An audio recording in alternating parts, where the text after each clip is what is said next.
Hello and welcome to episode 139 of In PS We Trust, a PlayStation podcast. My name's Davey and joined with me, as always, is the fine wine himself, Mr. Philip Hoy.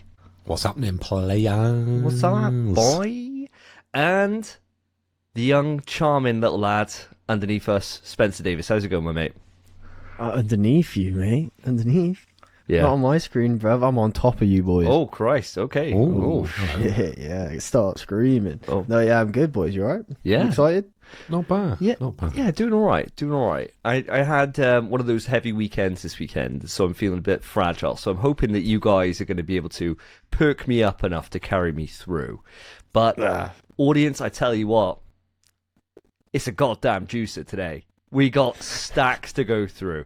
If this is your first ever episode of In PS We Trust, you're in for an absolute doozy. Because not only do we have an absolutely stacked doc when it comes to news, but we've got a major bit of news, which is going to be our topic for today, all around Grand Theft Auto 6, with the pre-order situation is out there. It's in the wild. I know a lot of people have talked about it. Well, we're going to dive into it headstrong today and come out, hopefully, with some diverse opinion.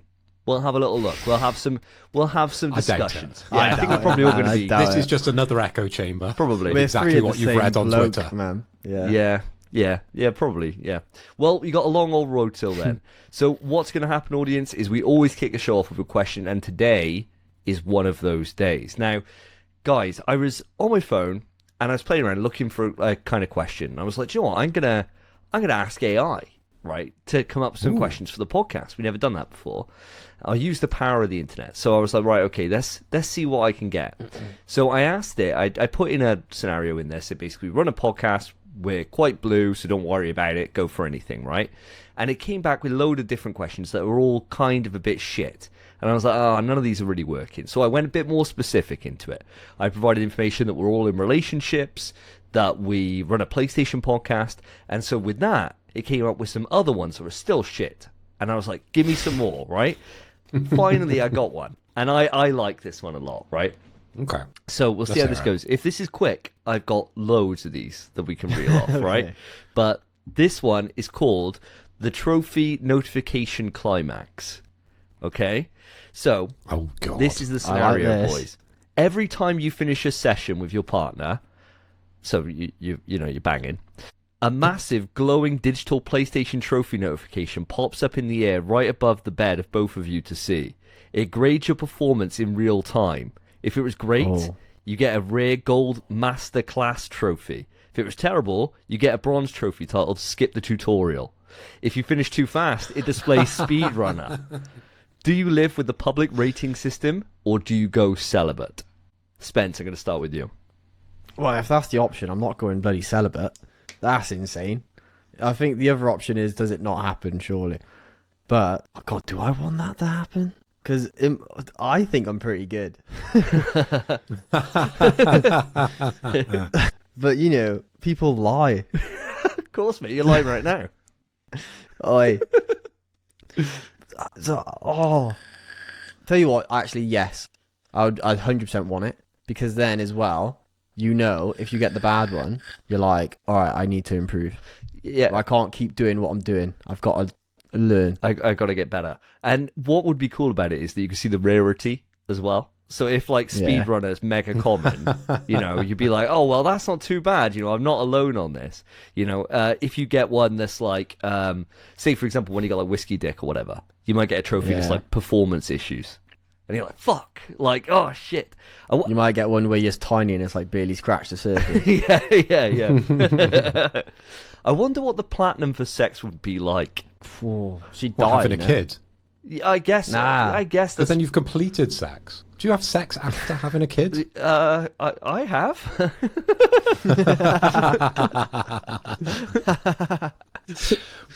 Don't ask him how many times. Yeah. I imagine it would probably be quite a hard platinum to achieve because there would be a lot of very specific... It depends on how hard the trophy list is, right? But there'd be a very specific ones. It'd be like, have an MMF, have an FMM, like all these different things. Have a Chinese bird. Like all these things. You're like, fuck, I'm never going to get this platinum. That plat would be solid, Yeah, it'd be bro. rock hard, yeah.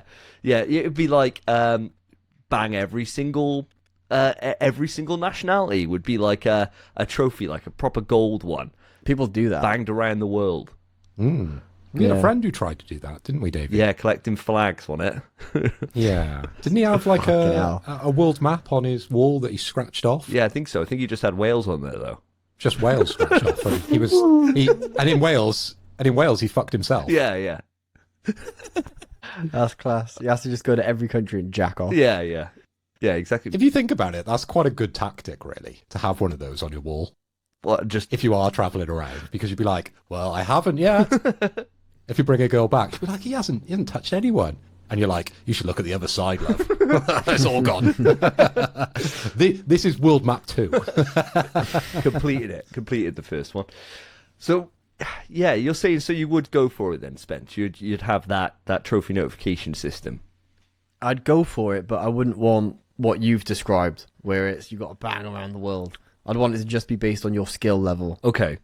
Rather than that. But because the bang around the world thing, you're sacrificing love. Yes. There's no love. You can't. But you don't have to. You don't have to get the platinum though. You don't have to platinum sex. We're platinum gamers, bro. Yeah, true. But there's certain things I've given up on because they're too hard, right? I think if I looked at that trophy list for sex, I'd be like, that is too hard. There's too much on here. This is a lot of work to be able to go. And the pressure.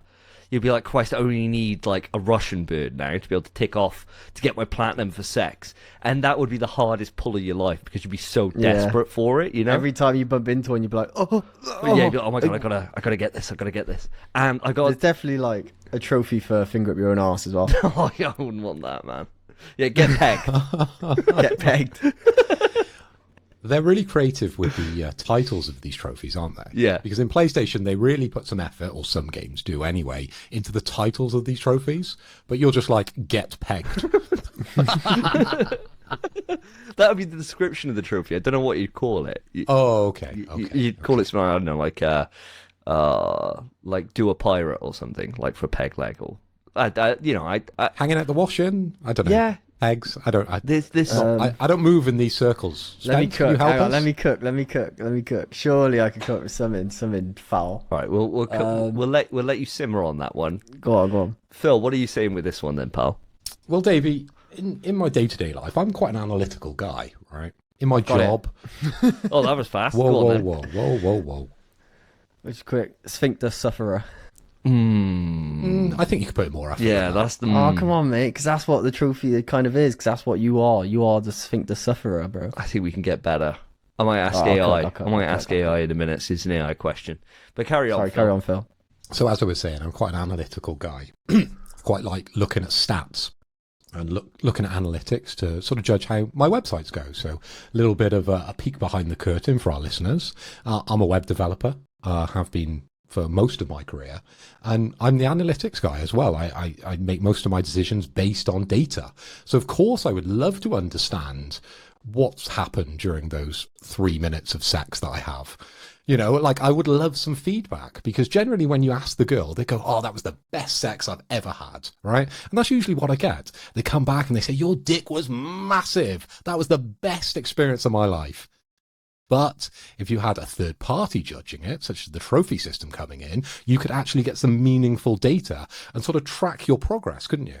So every time you had sex, you could get a little bit better. You could go a little deeper. You could go a little longer, right? To try and knock off each one of those trophies, assuming it isn't just shagging a lot of different people, because that's where your mind has gone with the trophies. I'm thinking it's more variety with the one girl that you're with. Yeah. So you could just try different things. It's almost like working through the Kama Sutra as such. You could do. I think with any good trophy list, you've always got a nice collection of things that maybe you haven't tried before. So like you were saying, maybe you're like the first time you do doggy or something, and it's just like, you know, you get a trophy for that, and you're like, oh, okay, that's different. And then it might be after that, you got like 5 or 6 normal ones, and then it might be you've done every position, you know, like, and it would just be called Kama Sutra. And you've just done it, like gold trophy, right? Like they always have those ones, don't they, where it's like you might get like one for 25 collectibles, and then you get one for all the collectibles. So that's what I'm thinking with like the shagging every single nationality or whatever. Yeah, it would be like that completionist trophy they always put at the end, which is like the gatekeeper for the platinum, you know? Well, I was trying to think of what's that resistance trophy that you got, and I don't even know if it was a gold or a silver, because it was one of those ones that you have to spend a certain amount of hours in or a certain amount of kills, and it was absolutely ridiculous. 10,000 kills. There we go. Yeah. That's the equivalent, isn't it? Yeah. Of going around the world, because that takes some effort. Being called... Some serious dedication to the trade. Yeah, it is. Yeah, they'd be called like the Gene Simmons. Got to bang 1,000 birds. The Tom Jones. Yeah, be a wild one. So just before we go back to it, AI's come up with some quotes here for the pegging, right? So Okay, go on. we got rear window, which would be a bronze. Oh, not bad. The switcheroo, the backseat driver, the inversion. I like that. That's a good I like that one. And the inversion of control. But I like backseat driver. Backseat driver is a good one. Backseat driver's good. Backseat It's a driver, bronze. yeah. It's a bronze trophy. They're saying That's for crazy. getting pegged. Yeah. I mean, it's quite ezy to achieve, though, isn't it? You literally just If you find the right woman. yeah. I mean, you'd be like, "There's a bronze trophy in this, love. I need. I don't want to do this, And but she's like, what? yeah, you'll see at the end." What if it's like the last trophy you need and no woman will do it, and you're like, you just gotta ask your mate. No, but what peg? Is that Bro. considered pegging? If they If it's wear a- one, if they it's a can put one male? on. They can put Oh, one I on. guess so. Yeah, I guess so. Oh, but bro, sort me out, please. I never thought of it that way. How creative is your mind, Spencer? Yeah, Yeah, man. You wouldn't want the video for the platinum to be your mate pegging you, though, would you? The platinum trophy comes through, and that's the video Yeah, of you got getting banged by your Real mate. media shit. But Yeah. Unless you're into that, of course. Well, yeah. Some people are, Sharing's caring and all that. of course. Yeah, I think for me, I'd go for this too. I think I'd go for it. I'd rather than be celibate. Being celibate would just suck. You know, there's nothing to that. You might as well just become a nun or something at that point. There's just no advantage. Whereas having it, as you guys have said, it gives you something to strive for. Maybe gives you more of an incentive to try things that you wouldn't have tried previously. And why not? And it would be, you'd have to just make sure you got the right partner who's on board with the fact that there's a trophy system happening every time you do it, because it would get quite boring, I think. Well, you'd probably get quite excited because after a while you wouldn't see a ding because you'd just be getting used to the normal stuff, right? And then every so often you'd be like, oh, what do we do differently this time? You know, like that would be quite cool. Or the grading it and getting one when you've had a bad session, you know, like when you have sex sometimes you're like, that wasn't good for really either of us, you know, that wasn't our best. That wasn't our best performance here. Then having the backup of that with a trophy pop in to say how shit it was would just really sour it. But Would you necessarily get a trophy for shit things? Yeah, absolutely, mate. You think about like most games, you get a trophy for when you die for the first time, or there's lots of random trophies in games for just doing things wrong or doing something weird, you know. So I don't know. I think surely the dying one is the most common ones, but I don't know what the equivalent would be. like when you blow yourself up with a grenade. Yeah. Yeah. Is that necessarily like coming before penetration? Oh yeah, they would definitely want misfire. Misfire. No, blowing yourself up with a grenade is like you're doing it, you pull out, and it goes on your own face. Yeah, exactly right. Yeah. You are so creative, Spence. I'll say it again. Yeah, man. Try my best. Well, there you go. AI did quite well. I quite like that question. That is a good one. I like that. There you go. Well, we'll save this. We'll move the show on, but AI edition may be back. Who knows? Audience, if you enjoyed it, let us know what you think. If you've got any questions yourselves, of course, write into the email psfortrust@gmail.com. Hit us up on the Discord. Come in with your questions. We always love them. But with that, we shall move it on to what we've been playing. This time on NPS We Trust, what have the boys been playing? So guys, it's been 2 weeks since the last podcast episode, and I'm desperate to know what you've been up to in your time. Spence, last time you were singing the praises of James Bond. You were right close to the end. I want to know, have you finished it, and have your thoughts changed? Give me all your thoughts on James Bond, my dude. Of course, I finished it, mate. I couldn't put the fucking thing down, bro. Although I have put it down now, unfortunately, just because I've been busy. But I finished the game. Thoughts haven't changed. If anything, it's even better. This game's fucking fantastic. And it was like, I thought, this game's got to end now. Kept going. This game's got to end now. Kept going. I didn't think this would be so much in this game. The story's actually like long as hell. And then there's also extra modes outside of that, which you should probably do before you beat the game, called attack sims. Little side missions that actually teach you more than the base tutorial at the start of the game. Fantastic. This game's sick. I'm not going to say anything too much because I don't want to spoil it. I did have a few bugs, which obviously Bug Hunter theme hasn't been played in yonks. Do you want it on? Let's do it, shall we? Let's do it. I find the bugs, the big bad bugs, the Bug Hunter. What a theme. What a theme. God, it's been so long. Goes silly, doesn't it? It goes real silly. Goes silly as hell. Alright, it's only been like small bugs, to be fair. Nothing too exciting. So I had one woman on a mission. She's just like an NPC. She's supposed to be sat down.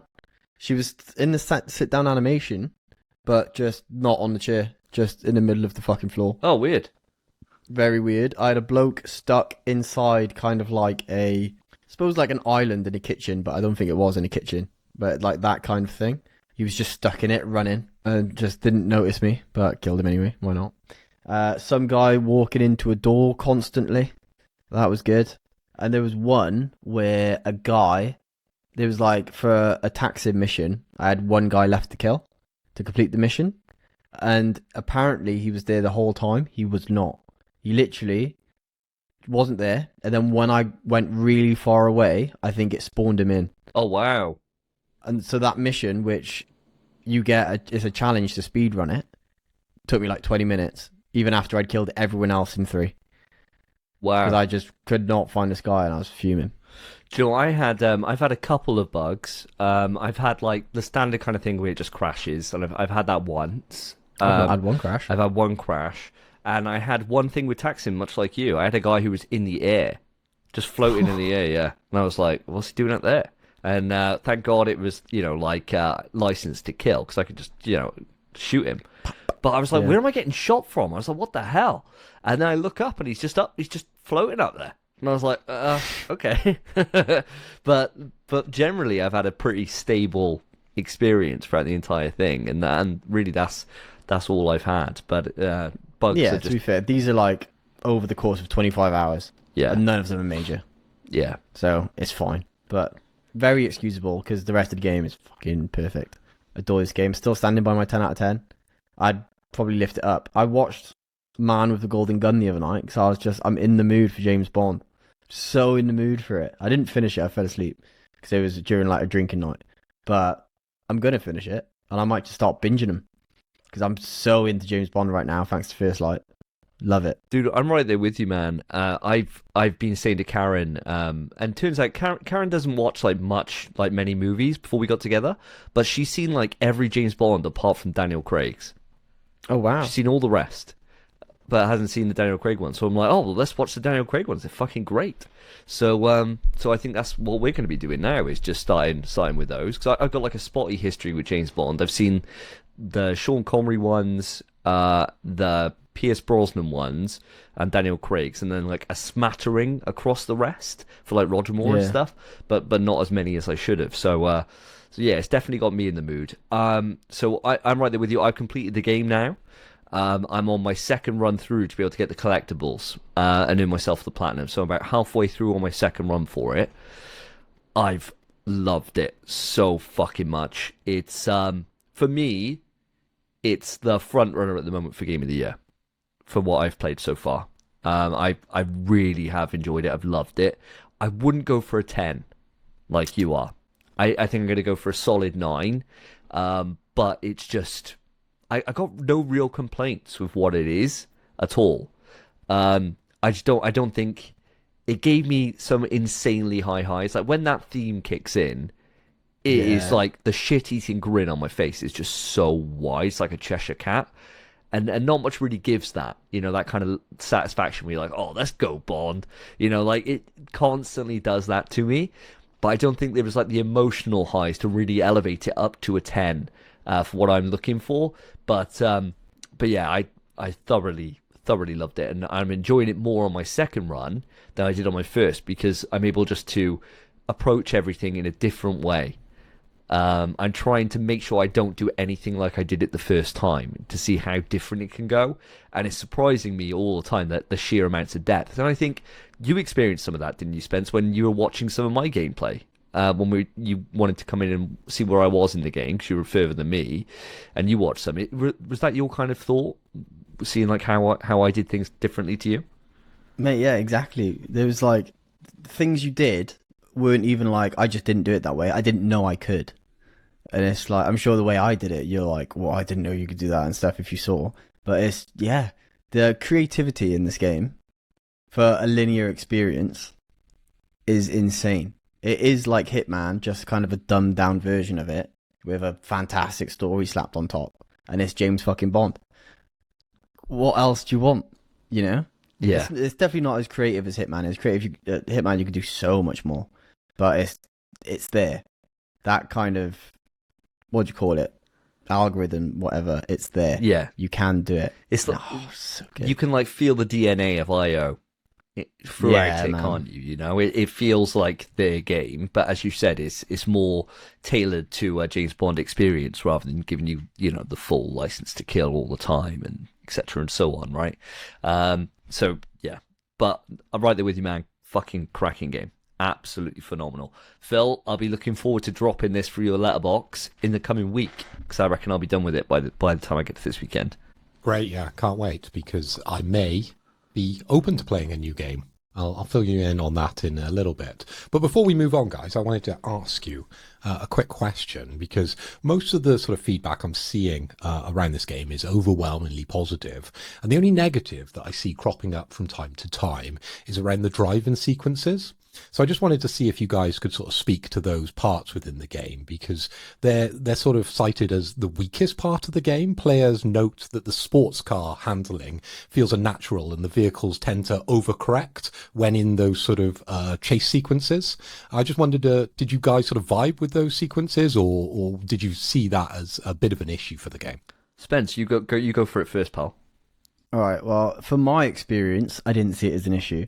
But I know what they're on about, especially with there's a section where you drive a big vehicle, not the biggest vehicle that you drive, but a big vehicle, and you can literally hold R2 and not touch the stick, and it will get you through the section. You don't actually have to control the vehicle at all, and I think it's like that for quite a few sections. But that is the car overcorrecting itself. That's just the game trying to make you feel cool as James Bond and not mess up, which I'm not mad about because it feels cool because I'm James Bond. So I'm not upset with it, but I do understand people's concern. But it's fine. It's fine. And the driving section's tiny compared to the rest of the game anyway. Yeah, they're spattered in throughout, and I didn't think they were egregious. You know, like back on PS3, they always used to have like a random driving element that we chucked in, and they were always pretty shit. It doesn't feel like that. It actually controls well enough, and I think Spence, you summed it up perfectly. Is that the game is trying its best to make sure that you come out of it wowed, right? Rather than just if you didn't drive through like gates and have like debris falling everywhere, it wouldn't be as cool, if you were just like following the main path, so it would be bullshit. So it kind of steers you to have that like cinematic experience when you're in the car, and I enjoyed them, and they don't hang around for long enough either, which was always quite Exactly, nice. yeah. It was like a little break without it becoming, oh, is this a fucking car racing game? It never felt like that. It was always something just to kind of hammer home an ending of a sequence more than anything else, Fair enough. Yeah, you guys are right. From what I'm seeing and sort of the comments that came after that when people make complaints, ultimately it's not trying to be a car sim, is it? It's trying to be a James Bond sim. And ultimately, we're kind of moving past those games that try to be the jack of all trades and try and do a little bit of everything. So I'm not worried about that. I just wanted to ask because that was the only criticism that I've seen about the game, really, apart from a few crashes here and there, which you guys have talked about. But that coming through my letterbox, I am very, very much looking forward to that. So cannot wait. Yeah, unfortunately, no platinum trophies to ring on this one, but I don't think they're far off for either of us, Spence. Are they really? I haven't even started my second run yet, unfortunately. Or Like, you will? I mean, I could talk about it in a minute if you want, but the second I finish work, I've been playing something else all day. Ooh, okay. Well, over to you. What have you been playing? Fucking marathon, boys. Oh, shut up, mate. We're not talking Straight marathon. on. We're No not way. talking marathon. No way. I thought we were skipping marathon this episode. I've been playing it. I've clocked out of work, and the second I did marathon, and I've been sat here playing it since. I literally turned it off maybe half hour before we started. God, it's good, boys. Jesus Christ. I thought we might save the audience, from having marathon man. talk. Fuck 'em, bro. Marathon, baby. I've just been doing contracts out the arse. Got some good shit. Went outpost shit, man. It's good times. We're moving swiftly on. Anything else you've been playing? Anything else you've been playing, Spence? No, that's about it, man. All right. Well, Phil, over to you. What have you been up to? Moving swiftly on, and I haven't been playing marathon, so I've been playing a different game altogether, and I've actually completed the game, which is my main game, and that, of course, is Pragmata. It's got an 85% on Metacritic, and I think last episode, and maybe the episode before, I was scoring it around an 8, and I haven't shifted from that, even with the ending, which, Davey, we can kind of hint towards. It's very sad, the ending, isn't it, to Stellar Blade? It did almost bring me to a tear. Now, I think if it actually brought me to a tear, it might have jumped up to the 9, but it was a very, very sad ending. And I felt, that was the feeling at the end. And I don't want to give it away, but strap yourselves in when you come to complete Pragmata. It's a very Capcom ending. It's got a big crescendo and a big kind of mutated boss, can I say? Which is very Capcom. And then just a horrible, sad ending at the end, which, as I said, made me close to crying, really. I spent 19 hours with this game, so I have very much been through the ringer with this game. I spent a little bit longer than most people were predicting that it would take to sort of complete this game. It's 11 to 12 hours to complete, 15 to 16 to grab all the upgrades. And I grabbed all the upgrades, but I probably spent a little bit longer just messing about and just being, in the kind of game and just seeing all the different bits, because some of the graphics and, as we've talked about in the past, the music in this game is superb. But if you want to go through, and now after completing you get the option of doing the New Game Plus, as well as an extra final transmission, I think they call it, section of the game as well, and that'll take you 25 to 30. So there is another at least 10 hours to this game if I wanted to play it through one more time to get that platinum trophy. But I think I'm going to give it a rest. I think I'm going to put it back on the shelf and maybe move over to Stellar Blade. But I was reading a little bit about Stellar Blade and Blood and Rain, because that's the one that got us really excited at the Summer Games Fest. Now, they were quoting 2027, but I'm reading some things and they said it could take as long as 2029. And I'm thinking, do I really need to be completing Stellar Blade this year? Probably not. Probably not, because 2027 I think is optimistic At best. Yeah. Yeah. So Totally we're agree. probably going to get it 2028, aren't we, with that sort of span of dates? But hey, I've kind of got a clear PlayStation at the moment, right? I'm still playing Monster Train in between, breaks at work. But outside that, I need a main game. So if I'm still waiting for James Bond from your side, Davey, I've got a couple of options, really. I can go back to Doom and maybe platinum that, because that was a relatively easy platinum. Yeah. I really enjoyed that game, and that game's moved on quite a bit. And you got the with some the updates. DLC coming out in July, which looks phenomenal. That is very, very true. Or I could go back, play a bit more Expedition, and I'm sure you guys will probably err on that side. Or, of course, I could go back to Stellar Blade. So those are my options at the moment. I've probably got a million more on my shelf that I haven't played, but those are the ones that sort of spring to mind. So any recommendations, guys? Let's go. Personally, I'd say probably Doom, if I'm honest, because it's not going to take you long. It really doesn't take long to be able to finish that off, especially as you were quite deep in anyway. So you can finish that off within, and by the time you've done that, James Bond will be on your door. Whereas otherwise, you'll have maybe another, say you get another 10 hours into Clear Obscure, you will not want to stop. And then you'll have James Bond sit there, and then you'll have, all the games that are coming out, with Halo coming out at the end of the month and things like that, that then you might think, I haven't had time to really get to this, and then you've missed your window. So I personally would say go for something, err on the side of caution and go something short, finish it off. You're ready then if you want to play the DLC or wait. I think for me with Doom, I'm probably going to end up sitting on it. And then, if there's anything like Eternal, they had like several DLC packs that released, and then I picked them all up much later on. It'd probably do a similar thing. Unless the DLC comes out and it gets rave reviews. It does look fucking great. Like, that was one of my trailers. The spear. Yeah, it looks so cool. Especially on the verticality that they seem to be showing off with that spear. It looks sick. So, yeah. But no, I'm right there with you, man. Like, we're in this nice little period at the moment before then Halo and Tokon come out. All those are the things that I'm looking forward to next. So it gives a good chance to be able to look at the potential backlog. And you were saying about Stellar Blade. I picked up Stellar Blade myself from Facebook Marketplace, ready to go. So that was going to be my next game that I focus on for single player stuff, and work through that, because it's like a nice clear window of time before then, the year keeps on trucking and then it doesn't stop. Yeah, and I think with Clear Obscure and Stellar Blade, there's a little bit of skill and a bit of learning. I think with Doom, it's much easier to jump in and just have a play session, have 2 play sessions, have maybe 3 before I get James Bond. If I played Clear or I played Stellar Blade, then I'm going to lose all that skill again, aren't I, if I want to dig in after James Bond. The only issue and the only argument I kind of have, boys, is Clear Obscure is a generational game. And it might get to the point where if you don't play it soon, because how long has it been since you played it now? Probably quite a bit of time. You're not going to remember the start. The story's not going to be as impactful as it should be. And I mean, where I am, I'm still very confused about everything. But some horrible stuff happened quite recently. So that's still seared in my brain. I'm never going to get rid of that feeling. I hope so. But I'd hate for you to like come back to Clear Obscure in however long and it not land.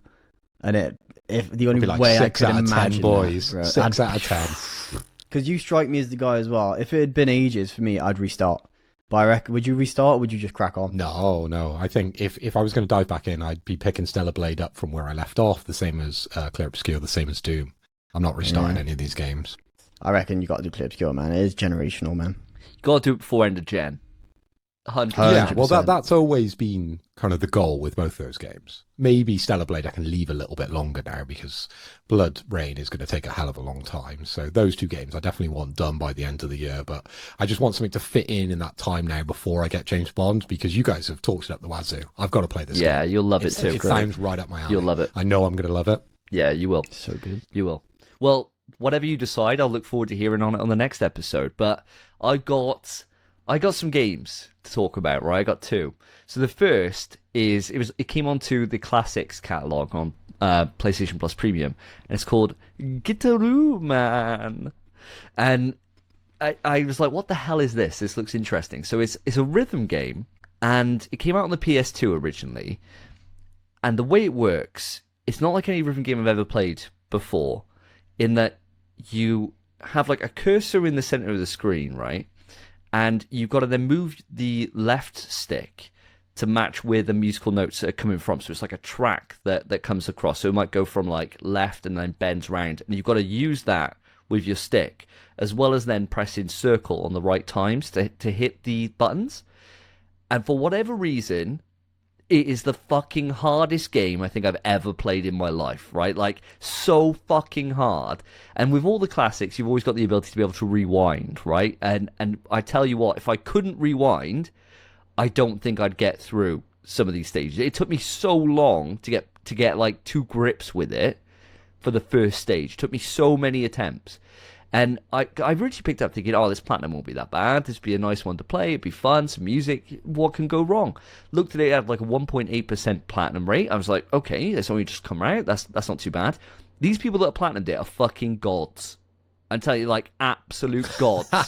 Because some of the trophies, right, is like clear stage 1 without missing a single note and getting an A ranking. I've done it without missing a single note, without using rewind, but I cannot get more than a B rating. And I've done it maybe 15 times, and I cannot get above a B. I just can't. And let alone to do that on every single stage. I've been on stage 3 for about a week and a half, right? Like, and I pick it up, I do an hour, and I just cannot beat this fucking B. This dancing B who's playing a fucking trumpet or whatever. I cannot beat him to save my life. I just cannot do it. It's fucking impossible, this game. And I don't know how people do it. And I was like, the kids came in and they saw us doing it. They were like, oh, let's have a go. This looks easy. Every single one just like walked out in frustration. Like they had about 20 minutes each of like grinding their head against it. And they were just like, no. No, I've had enough. It is so hard. It is so ridiculously hard. But I would thoroughly recommend it to people to go on. Don't ever expect you're going to get through the trophy list or anything, but try it. Give it a go. It's a real little gem. I've already tried it, mate. Oh, have you? Yeah. I only did the first stage, but I got a B first try. Yeah, try getting an A. And that on the portal, mind as well, which was rough. Oh, yeah, I tried it on the portal. I stopped that straight away, even with streaming. Yeah, it was tough. But, man, I reckon I got that. Mate, if you get past stage 3 without rewinds or anything, fully salute you. I didn't use a single rewind when I played. It, I'll do it. It's so hard. It is just absolutely obnoxiously hard. And it's got like this slight input lag. So that throws me off all the time. So I've got rhythm, right? But apparently not. Apparently not, according to Guitar Been on nights out with you, mate. Yeah. Yeah, I was going to say, I've seen you on the dance floor. All you do is Dragon Ball Z moves, and even those are a little bit speculative, right? So I don't know what you're doing, right? And I'm not an expert on Dragon Ball Z. You're the expert. Yeah, well, it's not going well. I can't see myself getting the platinum on this one, let alone completing it, actually. But I've enjoyed my time with it regardless. And the other game I've been playing, I don't want to give you the title of this one. I know what the title is. But basically, you play as a dog. So it's a family of dogs all together. And you go around, you've got to collect stars. It's Australian. And I got the platinum for it. So I want to have a round of applause before I tell you what it is. I'm going to give you a small clap, mate. Platinum. It's Bluey the video game. Yeah, there you go. You didn't give us a chance to guess. I would have guessed Bluey. I It's would a have guessed dog Bluey game. as well. It's the most obvious one, You right? said you were going to play it. You're playing kids' games to get trophies. man. Well, Like, where do you get off? And hopefully not over that. I'll defend myself a bit, right? Because me and Cass were playing it through originally, and then he was like, "This is too easy. It's a baby game." But we had like 50% of the trophies, and I was sitting there, and I was getting fucked by Guitaru, man. And I was like, "I'm gonna play Bluey." To wind down with a bit of Bluey. Yeah, and you know what? It was easy as hell. It was no effort. How long was it? I don't know, a couple of hours. That's all. I had to go around and do all these collectibles or whatever, but it wasn't challenging in any way, shape, or form. It was the proper come down that I needed after getting my ass handed to me by Guitaru, man. So I'll freely admit, Platinum 159, Bluey the video game.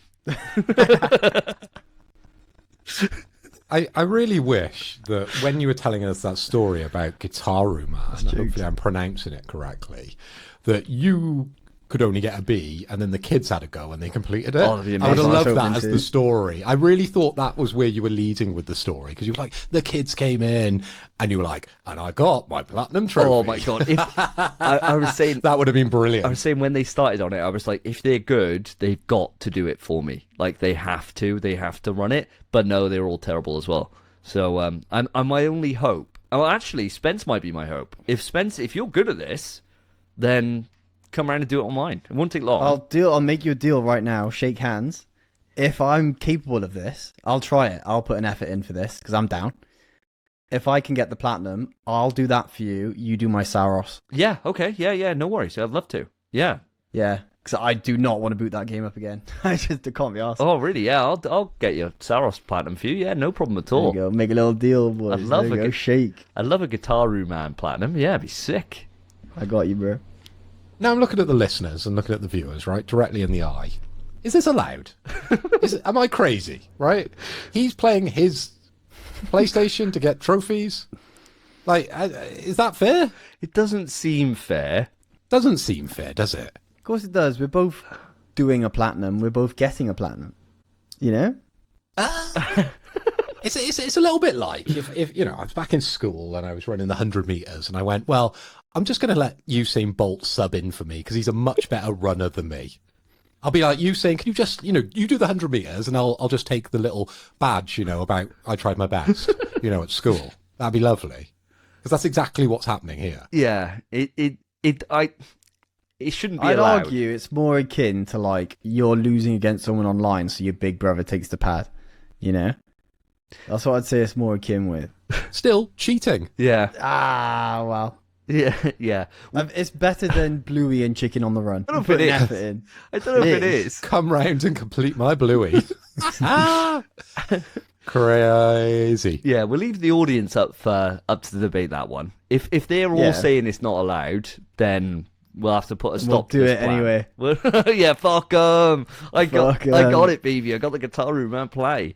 Yeah. Boy. I've got respect for you, audience. Don't let them do it. Audience, let us know. Let us know what you think on this one, all right? I'll leave it all in your hands. But Try and stop us. yeah, fuck you. Fuck 'em. But that brings what we've been playing to a resounding close. And with that, we shall move it on to the quick news. Quick news. Quick news, listeners and viewers. Welcome to this part of the show that we like to call the quick news. And this time round, it is quick news because our king, Spencer Davis, has ordered us to make quick news quick again. And we're very much doing that. We're doing away without all the stipulations, and we're just having a bit of fun with it these days. So what we're doing, we're asking you to vote on every episode within Spotify who is the worst deliverer of the quick news. So if you particularly like the way I deliver my quick news and Spencer, then you will vote for Davey as the worst. And if he gets the most votes at the end of the episode or the end of next episode when we do quick news, when we review it, he gets a shot in the dog. And that's exactly what we're going to do right now. So I'm going to go and hand over to Davey, and I'm going to say, in episode 138, who was voted as the worst? Well, why break from tradition? It was me again. But in my defense, right, we didn't do quick news last time. So I didn't class it like you were still voted the worst. I was still voted the worst. I know, every single fucking time. And so I haven't in the shots and the shot count doc that we have, I haven't included it in there for that because I was like, we didn't have quick news, so it doesn't count, right? But if you remember quite rightly, I hit the button on myself anyway to make up for the fact that I would have had a shot. So I think I've already got my one, right? But fair enough. Yeah, I still got voted the worst, even though it didn't count last time. That was like two shots to me. Maybe they were voting on your choices. Maybe, yeah. Maybe. So this episode, guys, listen closely to the quick news, and then after the episode is finished, go down to the bottom, and you can see where Davey's name is, and you can click vote. All right. So, Davey, I'm going to give you a chance to sort of win the audience over early doors, and I'm going to come over to you first for your quick news. Ooh, okay. Starting with me. Wowee. I know. So, catch you off guard, all right? My first bit of news actually today is a bit of a sad one. And I think it's one today. Yeah, you're always sad. Yeah, you write the doc and it's full of sad news. Yeah, most of the it. news this time is pretty good, I think. He's like, I don't know why they picked me. But this one is sad, but it's big news, so I wanted to make sure we covered it. It's been rumored for a while that there was going to be layoffs coming Bungie's way, and that unfortunately is true. So there's a statement that Bungie have put out, which I'll read verbatim here. With great sadness, we're announcing a reduction in force as we reorganize Bungie. As the leaders of Bungie, past and present, we recognise Destiny 2 fell short of expectations these past several years. Following our final content update to Destiny 2, and with our future projects still in early incubation, we unfortunately could not continue operating at our previous size. We know this decision has a profound impact on the people affected, their families, friends and teammates. While these changes are necessary to best position the studio now and for the future, that does not lessen the difficulty of this moment or the impact it has on those affected. Later, we will share more about that future with you all, but today is not that day. Today, we wish to extend our gratitude and compassion to every member of the Bungie team who has been impacted and to those who remain. We hope you will do the same. Bungie. So we don't have exact numbers for how many people laid off, but the rumors are anywhere between 300 to 400 people. So a huge amount that have been let go at this time. Now, lads, I want to know your thoughts on this. Especially in light of Destiny 2 sunsetting and a Marathon continuing to operate. Is this unexpected news? Spence, I'll start with you. it's a blow. I'll definitely say that, and it's very, very sad news. Unexpected, I don't know. It's not something I saw coming, but it's not something I'm surprised to hear. Obviously, Marathon didn't have the launch it needed to have, and Destiny 2, yeah, in doesn't help. But 300 people is that's the figure I kept seeing when I saw this news. That's so many. I know it's pretty much all of the Destiny 2 team, and like even a few Marathon are gone. Very, very sad news. So I don't know, man. It's just how it is now for some reason. Games make shitloads of money, but gotta cut people loose all the time. It's ridiculous. What about you, Phil? I think this has come to... You'd expect this to happen. Purely because they have a game like Destiny 2 that requires a lot of people, a lot of development work to keep the content flowing over on that game. Now they've said that we're stopping content. They're still keeping the servers running, of course. But those people that were creating that content, they wouldn't have work to do. So I think it's to be expected. And I don't think it probably came as a surprise to the people working there either. Now, they've got to put out an official statement, of course, to let people know. And it's always very sad when people lose jobs. But as Spencer said, I think that is just the nature of the gaming industry. These jobs, a lot of them, aren't for forever, right? They're not forever jobs. They're just, you work on a project. Once the project is finished, that's kind of the end. Thank you very much. You work for that allotted time. So unfortunately, yeah, like this was pretty obvious to me that there was this announcement coming out, because obviously Destiny 2 finishing now with the content updates, there's no job for them to do. And they're not doing Destiny 3. Although the amount of uproar that I am still seeing on literally every PlayStation post now on X, it's generally where I get a lot of my information from, for good or for bad, all I see is that meme that says, "We want Destiny 3." Like, literally everyone is shouting it out. Crazy amounts of popularity. And based on Destiny 2, and you're saying it didn't do that well, I mean, guys, you probably should have bought more skins or something, right, when Destiny 2 was live. If you love the game that much, you should have done something about it. Now just like berating everything that PlayStation is doing with "we want more D3." I'm not sure this is the solution for you guys. Yeah, I'm right there with you. For me, I mean, I'm not in the Destiny community, right? I'm not. I bought Destiny 1, played the pants off it, and didn't buy Destiny 2 for whatever reason. But I've played little bits here and there, only a few hours, nothing more. I'm right there with you, though. It is to be expected, right? It is to be expected. When they said that Destiny 2 was stopping and they weren't carrying on with that, and no plans to develop Destiny 3 at this time, what are you going to do? And the thing is about this, right? It's not like as if Bungie have been hitting on, like hitting headshots out the wazoo. They've had a really rough last few years. Ever since being purchased by Sony, it's been a fucking shit show over there. It's been horrific. And so with this, they've managed to cull off a lot of the leadership as well in Bungie. And that's fine. Like, some of them need to go because it wasn't running well. And it really wasn't. We've covered on the show for many years how tumultuous it's been over there. And especially with like the different content drops they were doing for Destiny, where they weren't all hitting that they should be. I think one of us put it in when we drew our fantasy draft. We One of us, as if you don't remember.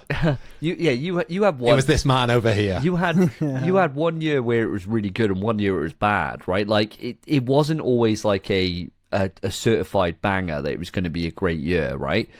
You just had no idea where it was going to go. So I think this is one of those things that if this means that Bungie can continue to operate, and this is what they're having to do to be able to make sure that they can operate, and they've got no plans of shuttering support for Marathon at this stage, and they're hoping to continue that. If that means that they can do that and run as a studio, I mean, that's better than the alternative of them shuttering the studio down and losing like that $4 billion or whatever they paid for it, right? Like this means that they should hopefully be able to run. And hopefully, if they've got different leadership in place, or if Sony are keeping a more closer eye on it, maybe we might actually see some bangers come out of Marathon, on the back of Marathon and into the rest of Bungie's life. I'll tell you, boys, I got a little... me and Annabelle went on a double date the other day, and it was with my friend from school. And I know he's a Destiny 2 player. So whilst we were having food, I asked him. I was like, "Yo, what do you think of the Bungie news and Destiny 2 shutting down?" And he was gutted, absolutely gutted. And he's not even like that into Destiny 2, but people love that game.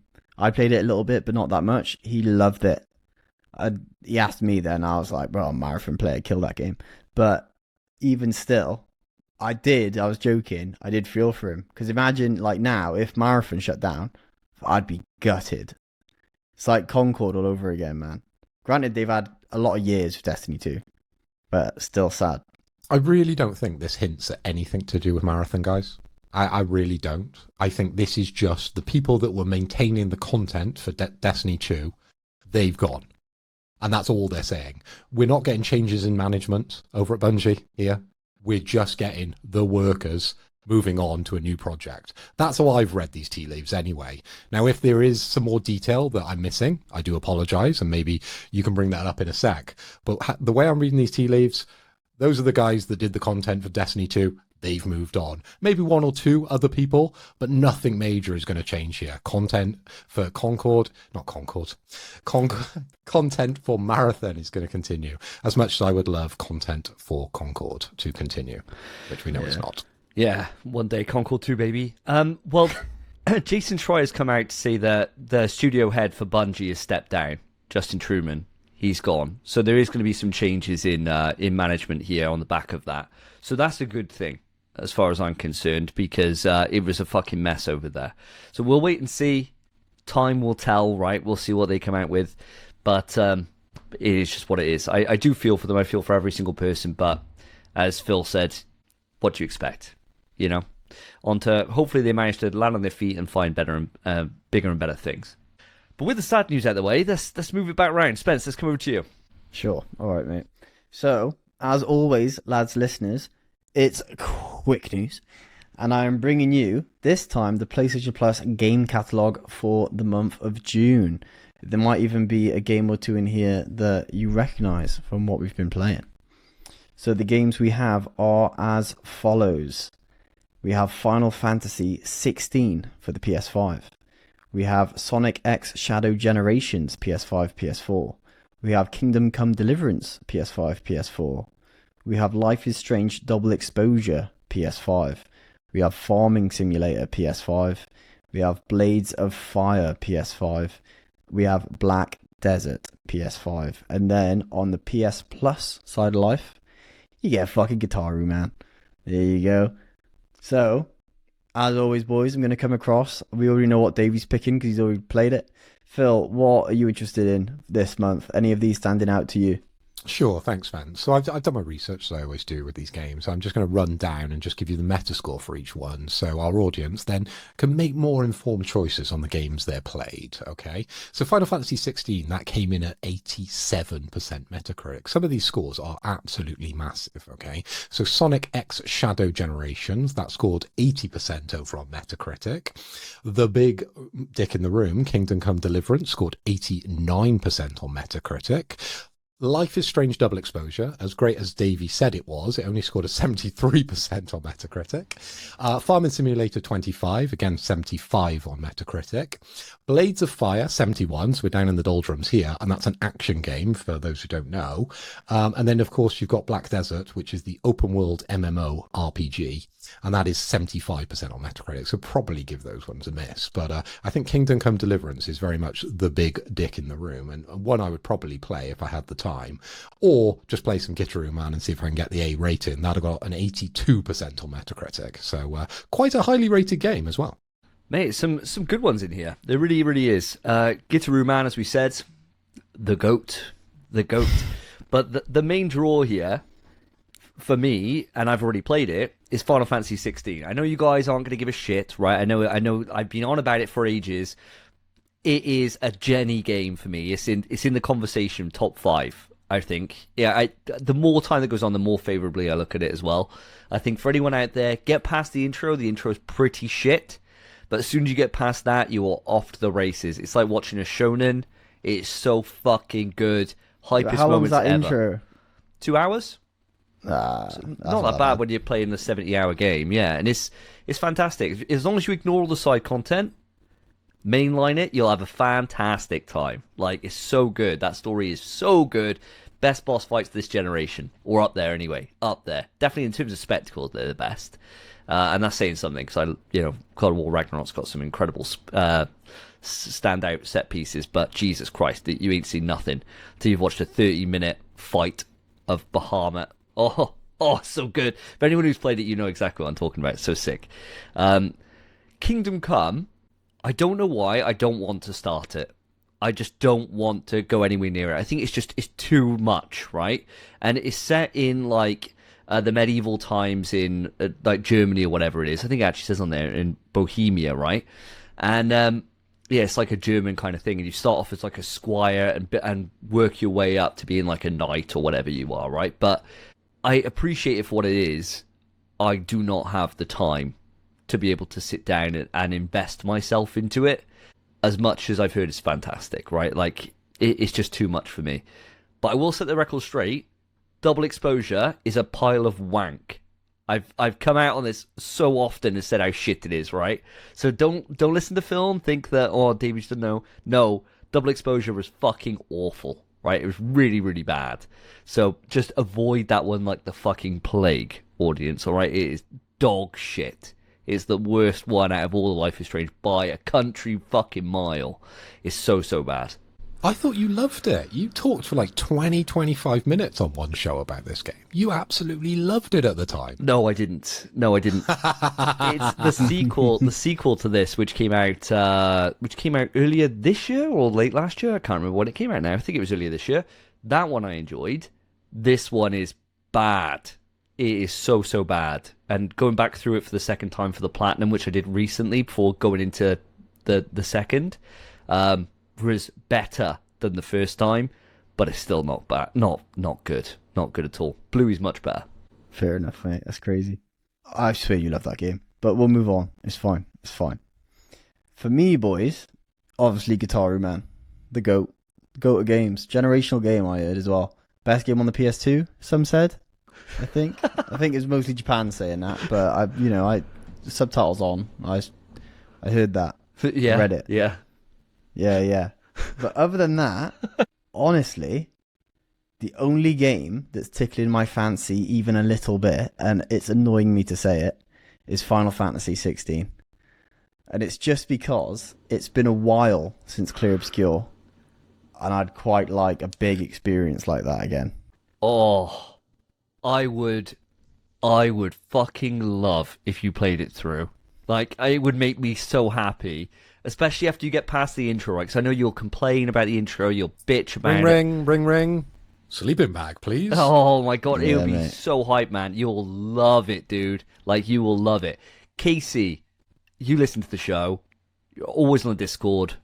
You've bound to have played FF16. If you have, get in that Discord, shout about it, man. Just let the people know. It's not just me, right? It's fucking brilliant, this game. I don't trust anything Casey says, mate. That guy played some dog shit games and goes, that was really good. No chance, mate. And he plays everything. He loves Cyberpunk. But I'll freaking... maybe I'll play it again. Do it, mate. Chances are I won't. But it is tickling my fancy, and it being there for free is nice. So maybe one day, maybe. But I'm definitely not playing Life is Strange Double Exposure, I'll tell you that. So it's Guitar Man is priority. That's whoa. And then maybe I'll play FF16. But if I do, I'll tell you the second I boot it up, mate. Hell yeah, I'll Hell watch yeah. that. That'd be one I could just sit there and watch. 70 hours. Oh, mate, it's fucking great, dude. It's really, really good. But what about yourself, Mr. Hoy? Which games on these tickling your fancy, my dude? Well, it would be the one that scored the highest on the Metacritic, of course. That's the reason I read the scores. It would be Kingdom Come Deliverance, but much like you. And you've already given my excuse, so I don't really need to give it. But that game looked incredible, and I heard a lot of positivity around that game. Of course, it was nominated, I think, for Game of the Year as well, wasn't it? Nominated, but it didn't win anything, did it? That was for number 2. To my memory. That was for number 2. For number 2. Well, still, 89% is very, very high. So it would be a game that I think I would play if I did have the time, but unfortunately I don't. Yeah. I tell you what, it did tickle my fancy as well. It's just I think I prefer FF16. That's the only reason I'm not. But it's supposed to be fantastic. So to be fair, we might not play it, but listeners, if you love it, let us know. Let us know why we should play it, if we should. We'd love to hear from you. But anyway, with that out the way, let's move it around. Phil, you're next, brother. What's your bit of news? Well, thank you very much. Quick news. Well, I've got some news, guys, and strap yourself in because I've got some news about a new hard drive. So SanDisk are releasing a new officially licensed PS5 Pro hard drive. Get this, guys. And it goes all the way up to 8 terabyte. That's 8,000 gigabyte, guys. Now, to bring you back down to earth, there is quite a hefty price tag on this thing. Now, Davey, I'm pretty sure you know the price tag of this thing. Spencer, if you haven't Googled it already, can I get a guess from you of how much this hard drive would be? 8 terabyte SanDisk? What are you saying? Maybe about $3,000.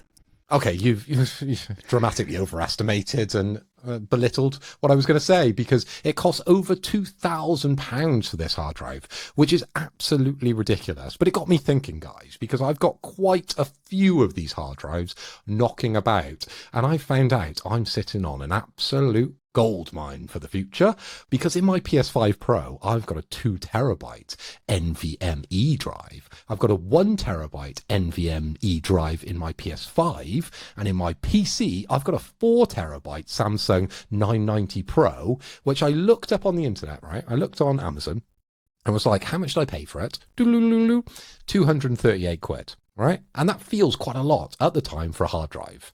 Now, guys, do you want another guess? Because I'm playing a bit of a guessing game here. How much is that hard drive now? Oh, well, they say... So think 238, probably about a year and a half ago. I reckon now, easily, I reckon about 4 terabytes, sorry. 4 terabyte. 4 not terabyte. gig. I reckon £4 £800. How much? 800, yeah. Okay. See, Spence? I've seen people complaining that the NVMe's more than the PS5 itself. So my guess. Oh, it's not an NVMe though. It's the like little thin SSD. I've got one in my PC as well. It's just years old, and it's like it's not much storage. 256 maybe. My guess would have been 860, which is annoying because Davey went 800. So I'm going to say 9.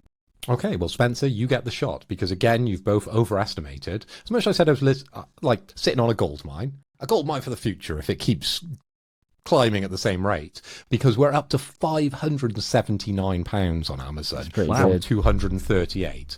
So that is a crazy amount of these hard drives has ballooned in price, and that's really what we're talking about here, because who cares about an 8 terabyte drive for your PlayStation? No one needs that many games, do they? Maybe you guys with the amount of crap that you download for Platinums, but me personally, I would never need an 8 terabyte drive for my PlayStation. Maybe... No, I don't know. Not even in the future when a big ass game comes out, because I usually install and uninstall games pretty fast and stick to one game at a time. So I would never need that in the future.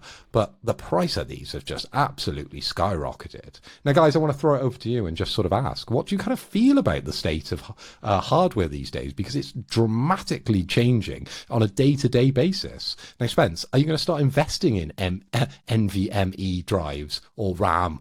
Because it seems to be where the money's at the moment. Definitely not RAM. I think that market's already a bit ridiculous. I definitely wouldn't be now buying some RAM. But NVMe's have been skyrocketing for a while. I've been keeping track of it a little bit. And I know they've gone up. Obviously, I've got a 1 terabyte NVMe in my PS5, same as Davey. It's not worth selling it though. I'll just keep it, I think. The issue is, boys, I think, how big is GTA 6?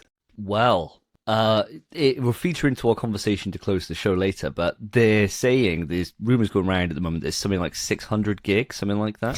673 gig, I think, is what people are saying. That will heavily feature, because I've got opinions to talk about some specific stuff later. But this is the thing. Games are getting this big, even though with the PS5... it was like, oh, now games will be smaller in size, actually, because we figured out a way to compress data more efficiently. When's the file size been smaller? On launch for like the first year, maybe. where games have PS4 and PS5 versions, you'll see the PS4 version's 200 gig, PS5 version 180. Yeah. Brilliant. It's Games are massive. It's always like, I always go back to thinking about when we played COD, how much that used to just suck up your drive. And if you want to know something crazy, I don't know what the file size is. I don't know if someone wants to give me a Google on this. But when I installed Gran Turismo to play VR with Karen, that took so long to download and install. I mean, like a crazy amount of time. I swear that thing's like hundreds of gig. It is massive, that game, for whatever reason. And you might tell me now that it's all in my mind or something, but it took fucking forever to download. So if you did have like a base PlayStation, I mean, what did they come with? Like 500 gig, right? Wasn't it? So I got one on launch, didn't I? You mean base PlayStation 5? Yeah. 825 gig. Yeah. So really, if GTA is 600, like that's it. you ain't getting fuck all else on there. It's wild, absolutely wild. And I think 125 is pretty much just the operating system. Yeah, that's what I was about to say. So you get about 700 actually to use. Wild. Absolutely wild. It's mental, man. But I've also just pulled up, there's a great image I've just found on Reddit of the file size of every Call of Duty since Call of Duty 4. Oh, so the newest ones, COD Black Ops 7, 135 gig, Black Ops 6, 146 gig, Modern Warfare 3, 143 gig, and then they do get smaller. Cold War was 205 gigabytes. Jesus Christ. All the Call of Duties put together from COD 4 total 1.76 terabytes. Wow, That's just one franchise. Absolutely insane. Absolutely insane. Ridiculous. And this is... COD 4 was 6 gig. Jesus That's showing, Christ. man. Games are getting so much more and more and more large. There's going to be a point where we have to get an 8 terabyte drive, or it's going to have to come with 8 terabyte built in, and then the prices are just fucking up there, man. It's going to be ridiculous. Now's probably the best time to get an 8 terabyte drive, but am I doing that? Fuck off. Mate, no chance. I think going back to your question, Phil, where you were saying, like, is now the time to kind of invest into this stuff? The problem is, if somebody was in the market for this, you might as well go for it now.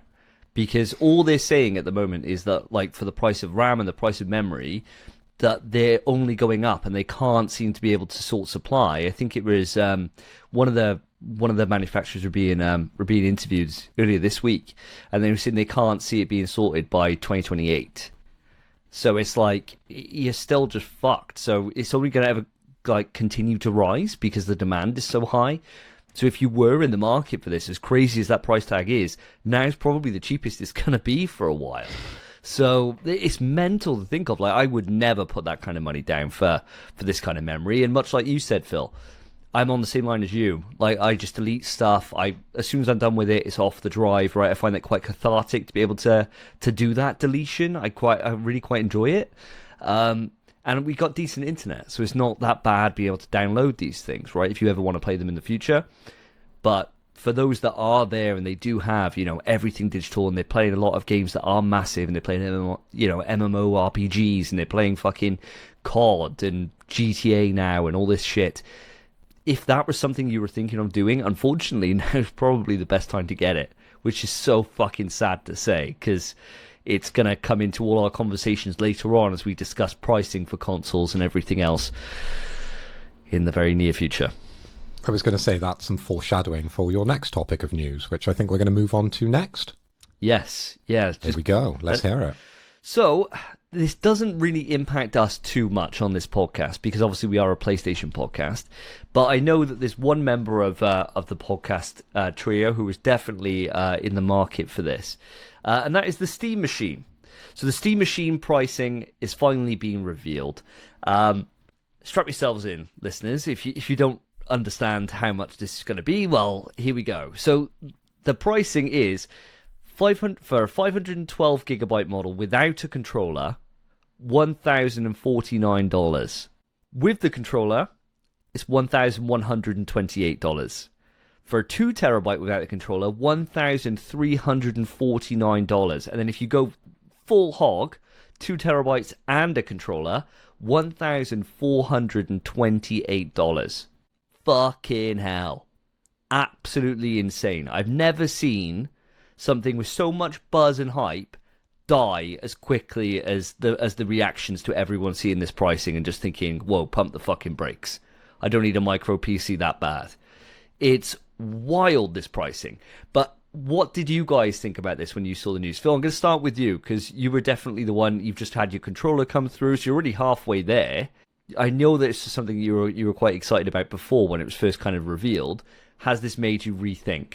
Well, I'm halfway in the door, you are correct, but I have alluded to the fact that I think anyone bringing out hardware, and console hardware specifically, is absolutely bonkers. And I include Valve within this, because the price of RAM and the price of hard drive and the price of pretty much everything now in terms of hardware has absolutely skyrocketed. You know, the price for a base Steam machine, 512 gigabytes of memory, is now £879, and to go all the way up to 2 terabytes worth of memory, it's £1,249, which again is ridiculous for a console. Okay, you get quite a powerful CPU, quite a good GPU, and the memory in comparison to the PlayStation is actually quite good. So what I've done, I've gone through ChatGPT actually, so don't pull me up on the facts if ChatGPT has got this wrong. It's AI, it's not me. But I've done a bit of a comparison between the PS5 Pro and the Steam machine.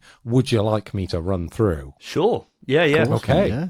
So what we've done, I've picked 5 topics to run through. So I've gone performance, and in this, the Steam machine has a stronger CPU, but a weaker GPU. The PS5 Pro has a better 4K and ray tracing, so the winner for performance is the PS5 Pro if we're going mano a mano. In terms of the game library, and you guys probably aren't going to like the outcome of this, but the Steam machine has a huge Steam library, and that of course includes mods. On the PS5 Pro, we just get the games and the exclusives. So ChatGPT, unfortunately, erred on the side of Valve with this one and the Steam machine. Okay, if we go for the ease of use, and I know whenever we bring up the PC topic, Davey, you're a big one for this one. The Steam machine is a bit more like a PC.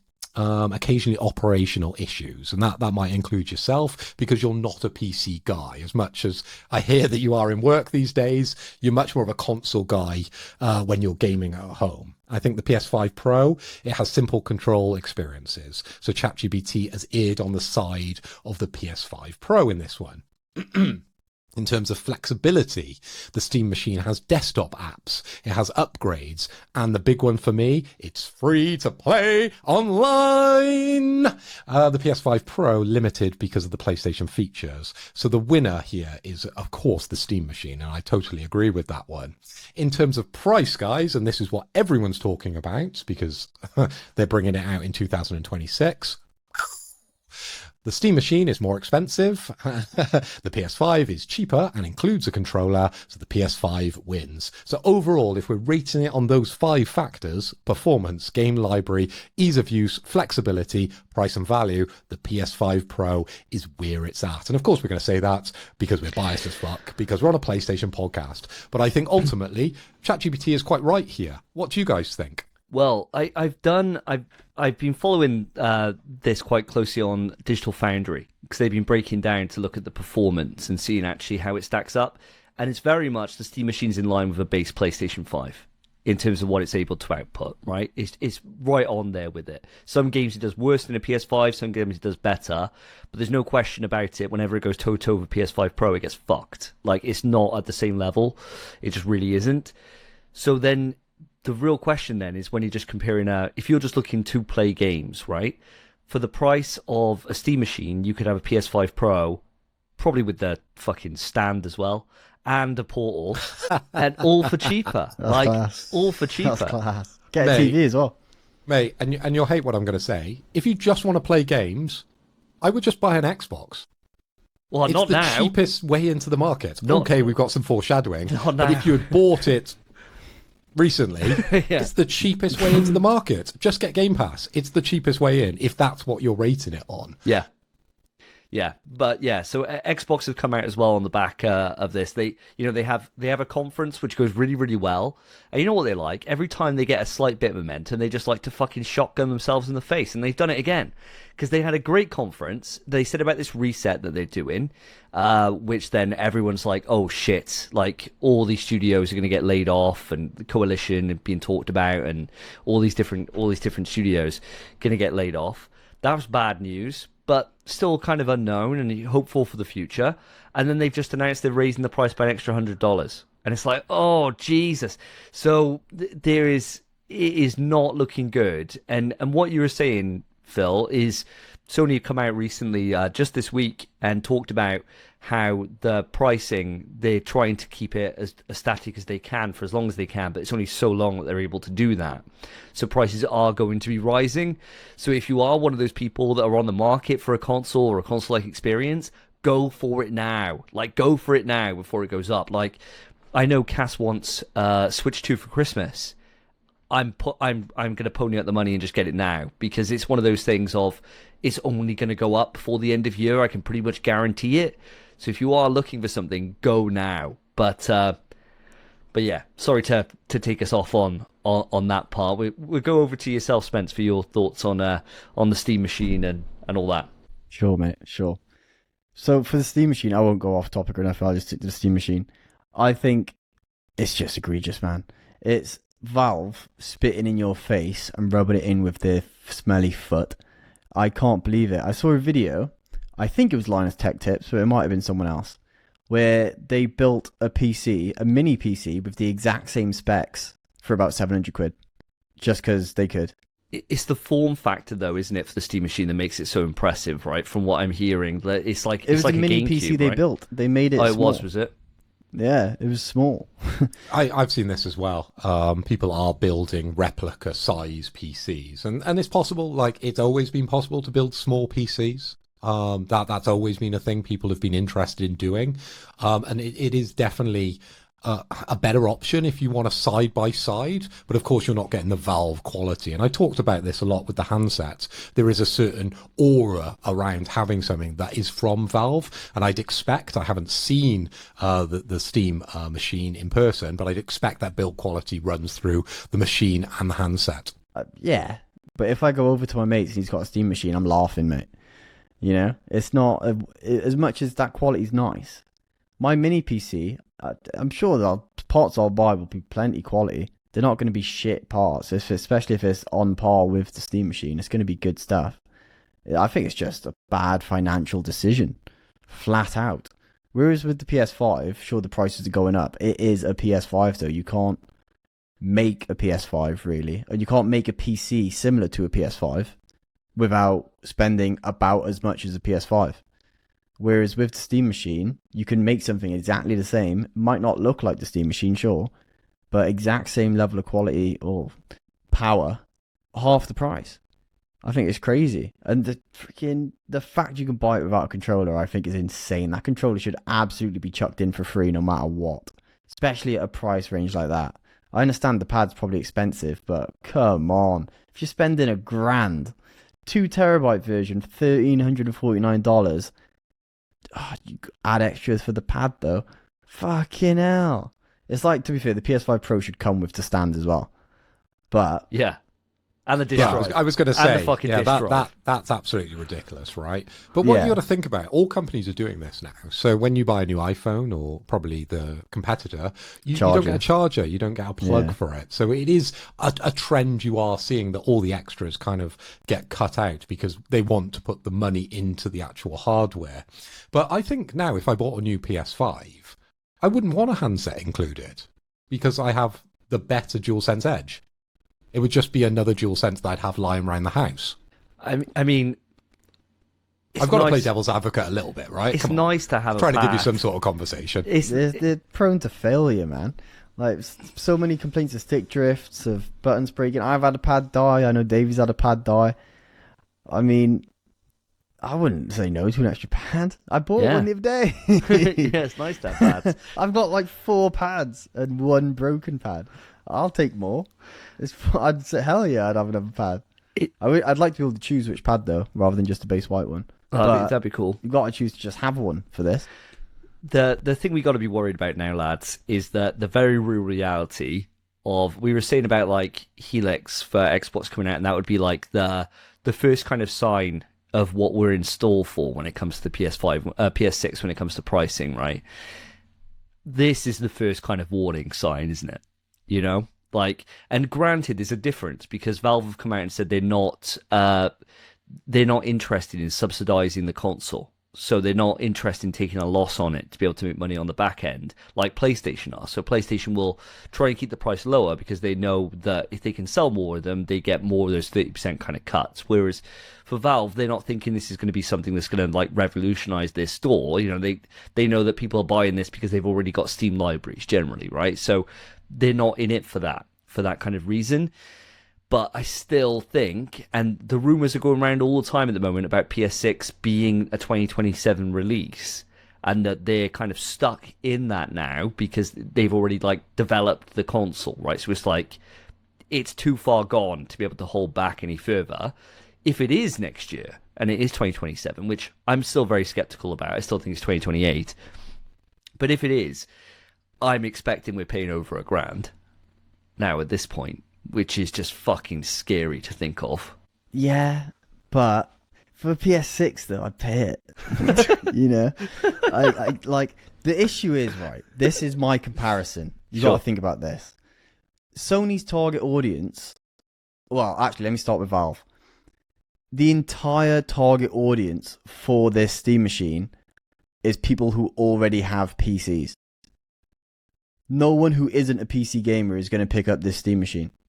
The entire, like, you say people already have so many Steam games. Yeah, because they're on a PC. That's all this is. It's just a small PC. Everyone who plays PC games has to know how to build a PC because it's basically Lego. It's easy. I can't imagine this selling well at all. Whereas Sony with the PlayStation, I don't already have a PS6. I might already have a PS5, sure. But if they release PS6 exclusives, I'm going to need a PS6. They're not releasing Steam Machine exclusives. I think the PS6 is a mistake. I really do. Let me go on record and say, I don't want it. I want PlayStation to put it back in the oven and wait. Because what's going to happen is they're going to rush to release it because there's so much demand and anticipation and all the competition is getting stronger and stronger and stronger. But the problem is the price of RAM, the price of memory is going to heavily influence how great of a GPU we're going to have, how great of an experience we're going to have with PlayStation, how great of the handset's going to, evolve in the future. All these things are going to have to get dulled back because of the prices going up of, as I said, the RAM and the memory that goes into these things. So let me put that on record. I do not want the PS6 next year. Please, Sony, put it back in. Cook. Totally agree with you, Phil. I don't want it either. I don't think now's the right time. But the problem is, if this is just because of the rise of AI, and we're fucking guilty. I mean, fucking 2 of our sections on the show now have been helped by AI, right? Like, so, and I use AI all the time in work. I really enjoy it. AI is what's I'm the doing one this. using Lynx Africa. Why do you think it's so bloody hot? I'm spraying every day. 2 canisters, baby. But this is the thing, right? Like, if this is a problem that is never going to go away, or for the foreseeable future isn't going to go away in terms of like the rising cost of stuff, you have to you have to just get off the toilet at some point, right? Like, you have to. And if they've already spent a shitload of development, be able to get it here, get to the point where it is, if it is next year, which again, pump the brakes, right? Like, No way. It doesn't feel like it. It doesn't feel like it is. But say, for example, it is, and it is the case. They say next year. Even holding it to 2030, you might still be in this same fucking RAM and memory issue. And in which case, then what do? You got to go for a new product at some point, right? Like, but I don't know. I think the cost being as prohibitive as it is already you're seeing sales slow down, right? Because people have to really think about it, especially like going for a Christmas present for your son and it being like a £700 device is a fucking lot of money. That's a big deal, for someone to put down. For us, it wouldn't be so much of a problem. I think we were saying before, like, what's the upper limit for it? And we couldn't really decide on at what point it would be like a hard stop. I think we were all coming in around about like £1,200-1,300 to be like, okay, anything more than this and it's getting fucking absolutely insane. You have to really think about it. But would it stop me doing it? No, Probably not. Like, and it'd be one of those things, you know what they're going to do? They're going to have one of those things where it's like a flexi pay thing, where, like, if it is £1,500 or whatever, it would be like 0% for 36 months or whatever, and you'd end up getting it like you're buying a fucking sofa. That would be the way Get that it they'd on have the to do it. Klarna, bro. Oh, yeah. boy. Klarna it Yeah. up. Klarna the Klarna. Yeah. What you want to do Yeah. is stack Klarnas. So you've got pay in 3, and then each one of those is 3. You're paying in 9. There you go. Come on. There you That's go. a hack, the life hack. Martin Lewis, give me a call. So yeah, it's a difficult one, but no, I'm right there with you, pal. I am not ready for PS6. I feel like this gen is still got plenty of legs left, but I swear I felt like this at PS4. This is the problem with closed systems, isn't it? Once you get new hardware, you've got to upgrade everything.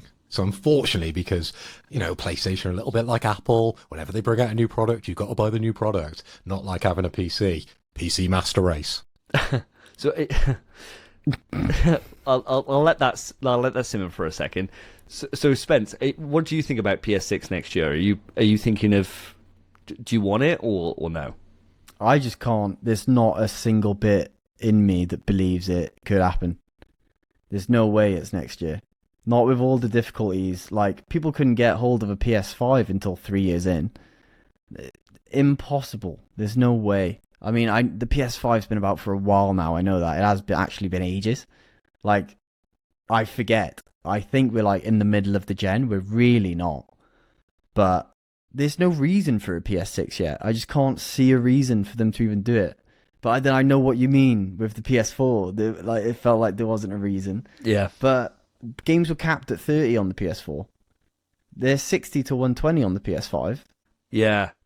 I mean, it's that thing, isn't it, that I remember being, and it's probably right at the start of our podcast, actually, one of those first episodes, which definitely don't go back to audience. But I remember being like, yeah, I just don't need it. We just had Last of Us 2. Like, the games can't get much better looking than this. And then you see Demon's Souls. You're like, oh, fuck. Hold the phone. Yeah. Yes, they can get better, right? Like, That's the thing, bro. The showcase right before the PS6, when they show it off and show the games, changes everything. yeah, it does. Yeah, yeah, Oh. yeah. What the fuck? Yeah. Yeah. As soon as they show like GTA 6 on the PS6, bro, yeah, my money's gone. yeah. She'd be like, Yeah. fucking hell, do you see that smoke? Oh, shit. Shit, I can't wait. Midnight release, baby. Yeah. Oh, Christ. Well, has anyone got anything else to say on the Steam machine, or should we move it on? Move it on. Over to yourself then, Spence. So, lads and listeners, don't know if this is for everyone, but it's definitely one for us. So we're gonna fucking talk about Tokon, baby. We got new announcements for Marvel's Tokon, that being the final team, the rest of the playable cast in this game. We have Blade, Loki, and Deadpool coming for team. What's the team called again? Samurai Outriders. They had us on a freaking tender hook, being Midnight Suns. Reeled us in, everyone going, oh, I wonder who it's going to be. They just fucked it off. They said, I got your ass. We lied. It wasn't even like we teased it. They just lied to us. Class. I love it. Keep doing it. Buzzing about it. And then we also got, I think, in the trailer, it looks like there is a closed beta coming, but it's not, is it? It's just an open beta. It's an open beta, yeah. Yeah, on the Yeah. July 24th, I believe it is. Yeah, July 24th to 26th, which is a nightmare for me. But Annabelle's birthday is the 25th. Oh, no. Oh, no. She has one every year, though, pal. That's what you should tell her. You get one of these every year. You know, this is Tokon. God, man. It's impossible. I'm booking off the Friday, which is the 24th, so that we can have the whole weekend together. I'm not touching this beta. I'm so upset. No way. No way. Oh, But- Phil, what a shame. You and me will have to just get some training in before it comes out, won't we? Damn. What a damn shame. That would be so terrible that I'm 30 hours into this when Spencer joins us. I'm I'm already going to got put like in the 50 extra hours, effort mate. because Spencer's not around. You know Yeah. I will. Yeah, Mate, good lad. please do. I'd love that. I've already got 50 hours in this game. That'd be great. You should always I some way got Spidey no content. life it. I'll be ringing my Yeah, job mate. now. I'll be like, yo, fuck off. Yeah, fuck off, Joe, fuck off. Like tummy hurts today. Fuck off. You wait, what's going to happen, mate, is that weekend at the moment is free on my calendar. I got nothing in there, right? Other than I think me and Phil are going for a meal on the Saturday, actually. But apart from that, no plans, right? So Friday night, Sunday night. Ooh. I know, ooh, very Don't nice. give it away, mate. Yeah. So apart from that meal, I've got a free weekend. You wait, that'd be my fucking move weekend, when I move house, and I'll have no internet. Yeah, that's gonna happen, right? Like, it's just fucking my luck. I've been waiting to move for ages, and then it would fall on that weekend. Or I've just moved, and the internet Virgin would be like, "Oh, sorry, yeah, we can't fit you in until like the 27th." I'd be like, "Oh, you fucking bastard!" You know, that'd be a nightmare. So we'll see. I might not have much luck on this one either. Yeah, damn shame.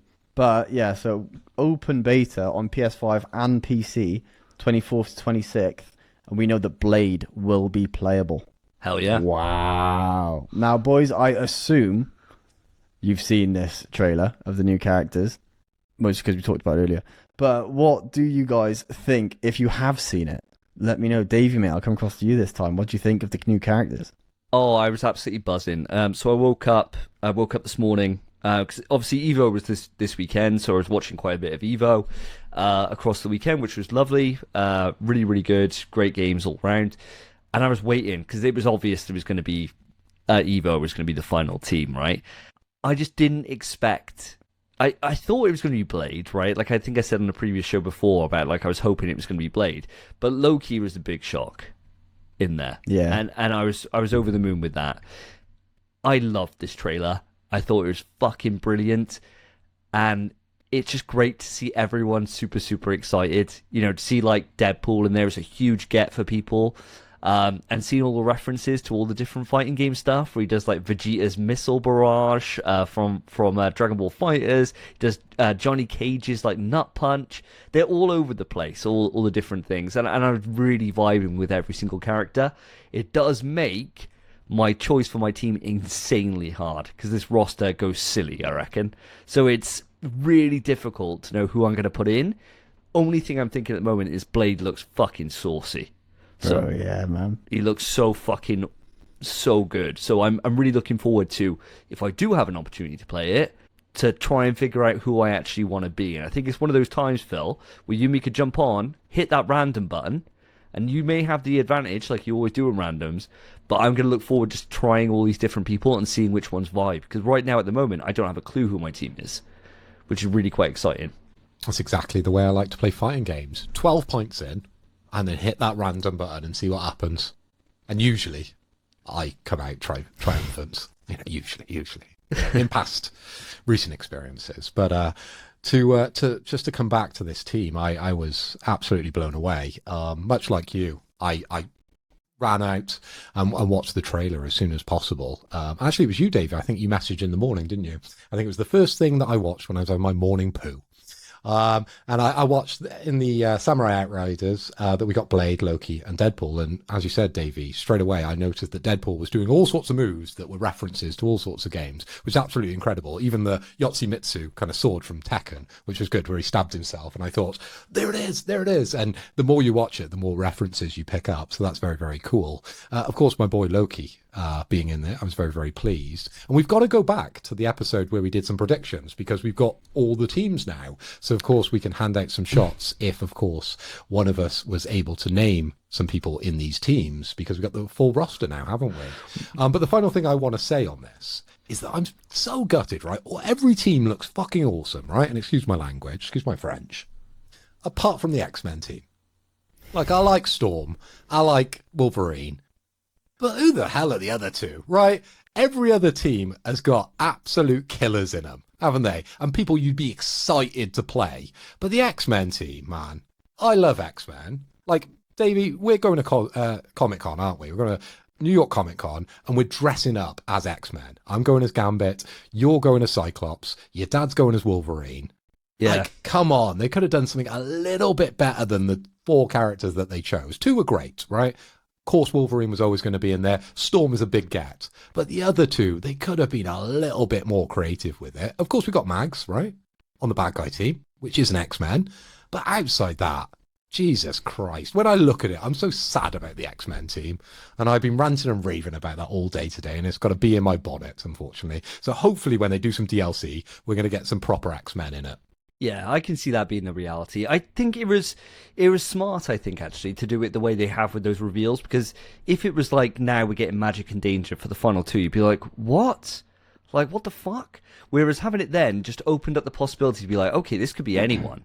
They could. This is going all over the place. And I think then when we had the following reveal and it being like Penny Parker, that was like, oh shit, okay, they're really just going everywhere with this, right? It could be anybody. So I think like having it come back down to more like of the kind of expected heavy hitters has been quite a nice surprise, really, in a way. You know, having some of these characters. All I know is that from watching footage and seeing Magic and seeing Danger go, I want to try them, bro, because they look so fucking cool. The shit they can do is so sick. So I don't have... I'm just hoping that we get Cyclops as DLC. That's all I'm hoping for, right? Like, that's all I fucking pray. Year 1 DLC. Cyclops has to be. Please, God. Please. If it's just War Machine, I'll be pissed off. It's got to be Cyclops. War Machine. Yeah, that would suck. But before we hand it over to Spence, I've got to give you some props here, Phil, because you are the only one, outside of our group choice for Green Goblin, you were the only one who's had one actually come in from our predictions, because you put Loki down as one of your choices. So well done, my friend. You've earned a shot that you can take into the big quiz on episode 140-ish. Oh, yeah, brother.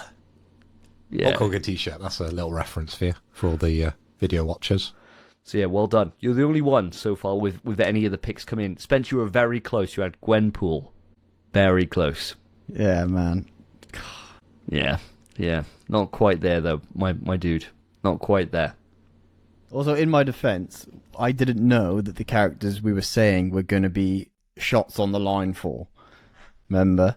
I was just picking characters I thought would be cool, not ones I thought might actually show up. So... That sounds like you're walking it back, Spence. Yeah. I wasn't on the episode Just a to little say bit. in the Just a first little place. bit. You know, that's all I'm saying. But, yeah, this team's sick, man. This team's sick. I can't believe we have Loki but no Thor, though. That's crazy. Really, really crazy. But, yeah, this team's great. I'm same with you, Davey. What the fuck is my team going to be? We could have a little chat about it, but it is quick news. And this isn't a topic. And I feel like if we start talking about our teams, it could become one. So maybe we'll save that for about when it's going to come out or something. But I think I'm sacking Spider-Man off. Blade looks so sick. I'm really, really keen to play Blade.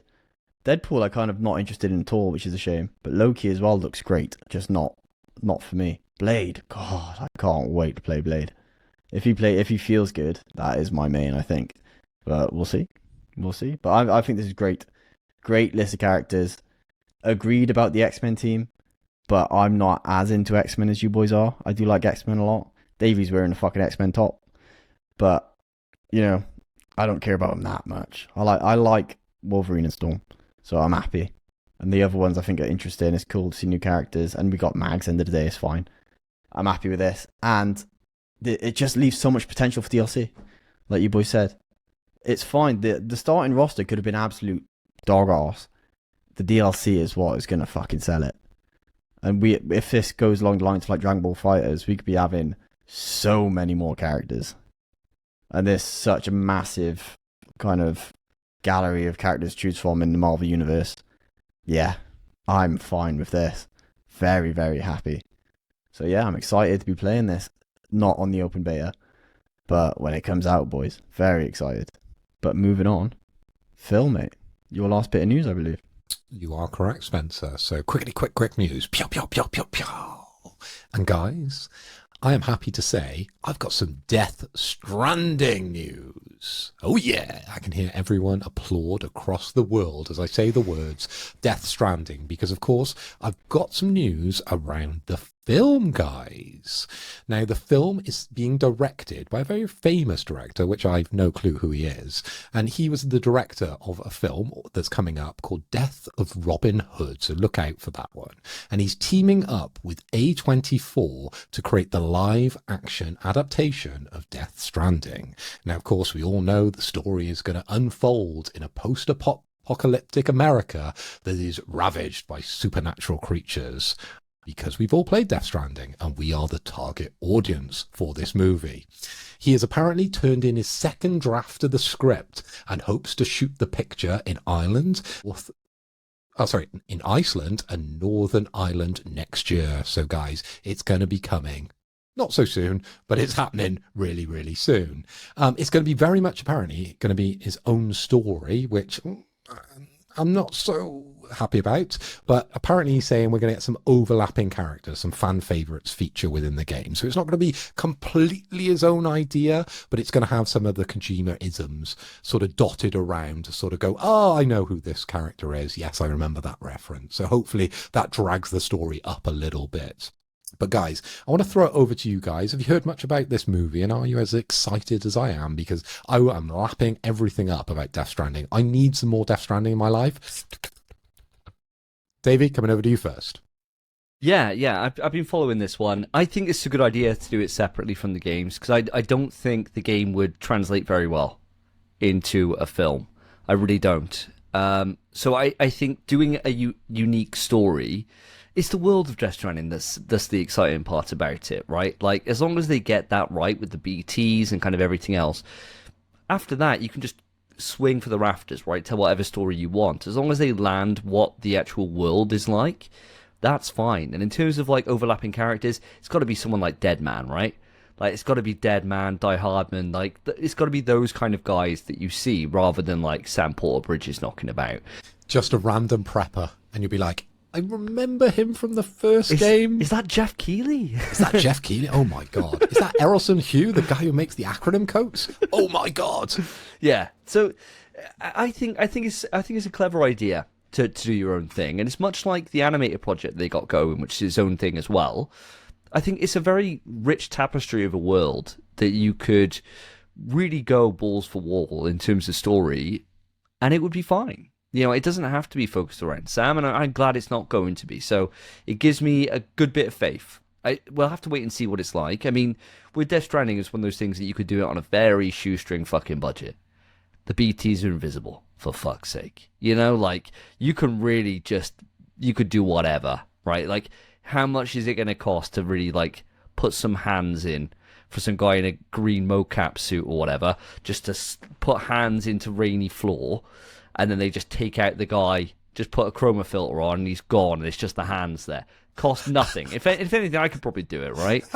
I reckon, right, let's scrap this guy, and you do it. That sounds amazing, the way you've just described that. It's the easiest. I'd come and see it. Yeah. Home movie it, Davey. Do a Death Stranding home movie. It'd be easy as hell, right? Like, all I'd have to do is set up is just have the little spinny thing on my shoulder. That's the only thing that I've got to actually spend some money on, because the rest of it would be fuck all. I'm just throwing piss bottles at things. Like, it costs nothing to do. It'd be a piece of piss. And then just going and dropping off packages at people's doors. Great. And then it's just a story that's completely unrelated. So, it, won't be anything outlandish. It'd be like, I don't know. It'd be something about, like, I'm a porter that's having an affair on my wife or something. Just like, it'd be a rom-com drama. Strange that your mind went there. No, yeah, what the hell? I think it's something cheap. Whoa. Something cheap. I can't have, like, motorcycle races and all that. I got to have something where it's just, like, one other actor in there, which is just my wife, and I'm having a tough time. I'm like, I'm going out there risking my life with these BTs. I come home, you haven't even cooked dinner. She's like, we don't have dinner. It's the apocalypse, blah, blah, blah. Like, well, this isn't fair. You can go out there. I don't have dooms. You can see them. Nobody else can. Thank God. The budget won't allow it. And just go around slicing umbilical cords. Cost me 20 quid. 20 quid? 20 quid to make. And I spent all of that on just the spinny thing. Yeah. Anyway, Spence, you like shit movies, don't you? This adaptations from video games. Now, would you go and see Davey's film, or you were excited about this up-and-coming Death Stranding film? I probably prefer to see Davies, I'll be honest. Like, it's, it'd be fun. Like, the Death Note video you made, the skit. If it was along the lines of that, oh god, I'd love it. I love that video. But I am excited for this. I do think it's going to be good, and I completely agree that I think it's good that it's separate. It's not obviously separate, same universe, but it's its own story. Obviously, I don't know how many shots I've got coming, but I'm going to do it anyway. The new Resident Evil movie, they're doing the same thing. Yeah, boys. There we go. It's happened. I know. I thought I haven't slipped in a while, but they're doing the same thing, and I'm buzzing for it because it's what that franchise needs. And I don't think Death Stranding necessarily needs kind of like a spin-off like this, but I don't think it's harmful to it, and I think it could be great. So I'm down. I'm up for it. And like Davey said, yeah, it could be cheap as hell. So cheap. Just be like, drink this water, mate, and then in an hour, fill up this bottle, prop one, done. Or, apple juice. I don't think they need the actors to make the props. Hey, make it authentic, bro. Yeah, make it cheap as hell. Can you create the piss grenades? Why not? More authentic. Just a test that it tube, comes from innit? the actors. Just a test tube. Just jump in the shower. We'll run the water off. Fill up this test tube. Bob's your uncle. Now chuck that at nothing. Yeah, nothing. Yeah. Chuck that at nothing while we have some guy in a fucking chroma suit just paddling about in the ground. Perfect. Masterpiece. Yeah, there you go. Done. Cinema, bro. Yeah, mate, that's fine.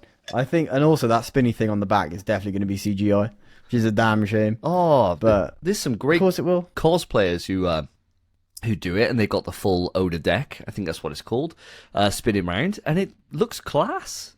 Yeah, but that's to walk around in a convention with, not to film a film with. They're fragile as hell. So there's no way. It's definitely going to be CGI. It's also just easier, and it will look better with CGI. Unfortunately, probably, unless they do like bits like Iron Man 1, where there were some scenes where it was a real suit. Yeah, And like they could do that. That'd be very cool. that's where all my budget would be spent, is on that, and it would be a Yeah. real baby in a tube, because it's cheaper. It would. I'd make sure it's a real baby in there. Yeah, I agree with that. Yeah, it'd be fine. class. It'd be all right for a little while. So we Little got while. another movie night coming up then, guys. We'll book that one in a couple of years when that eventually comes out. But Couple I'm very years. much looking forward to it, the same as you guys. It's going to be a good one, isn't it? Anyway, I think that brings us to the end of quick news.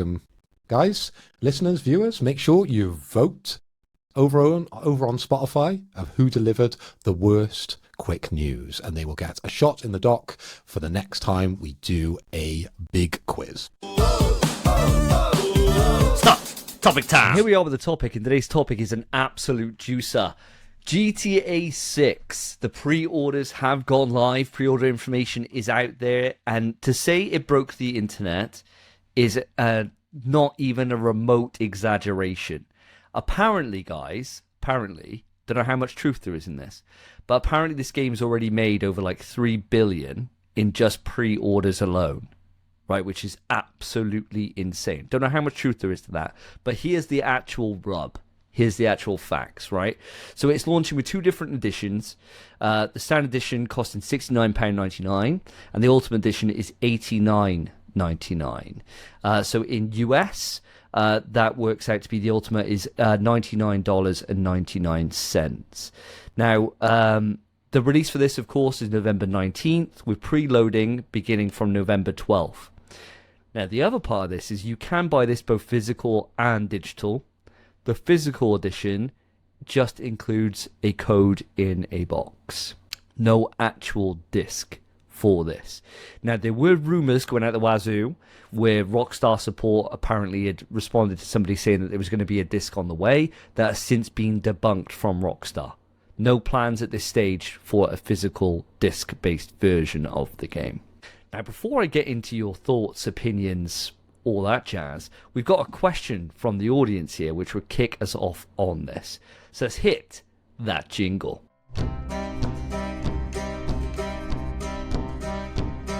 There once was a show some time ago that asked 4 questions every fortnight or so. It became so rare they weren't prepared to have a versatile rhyme.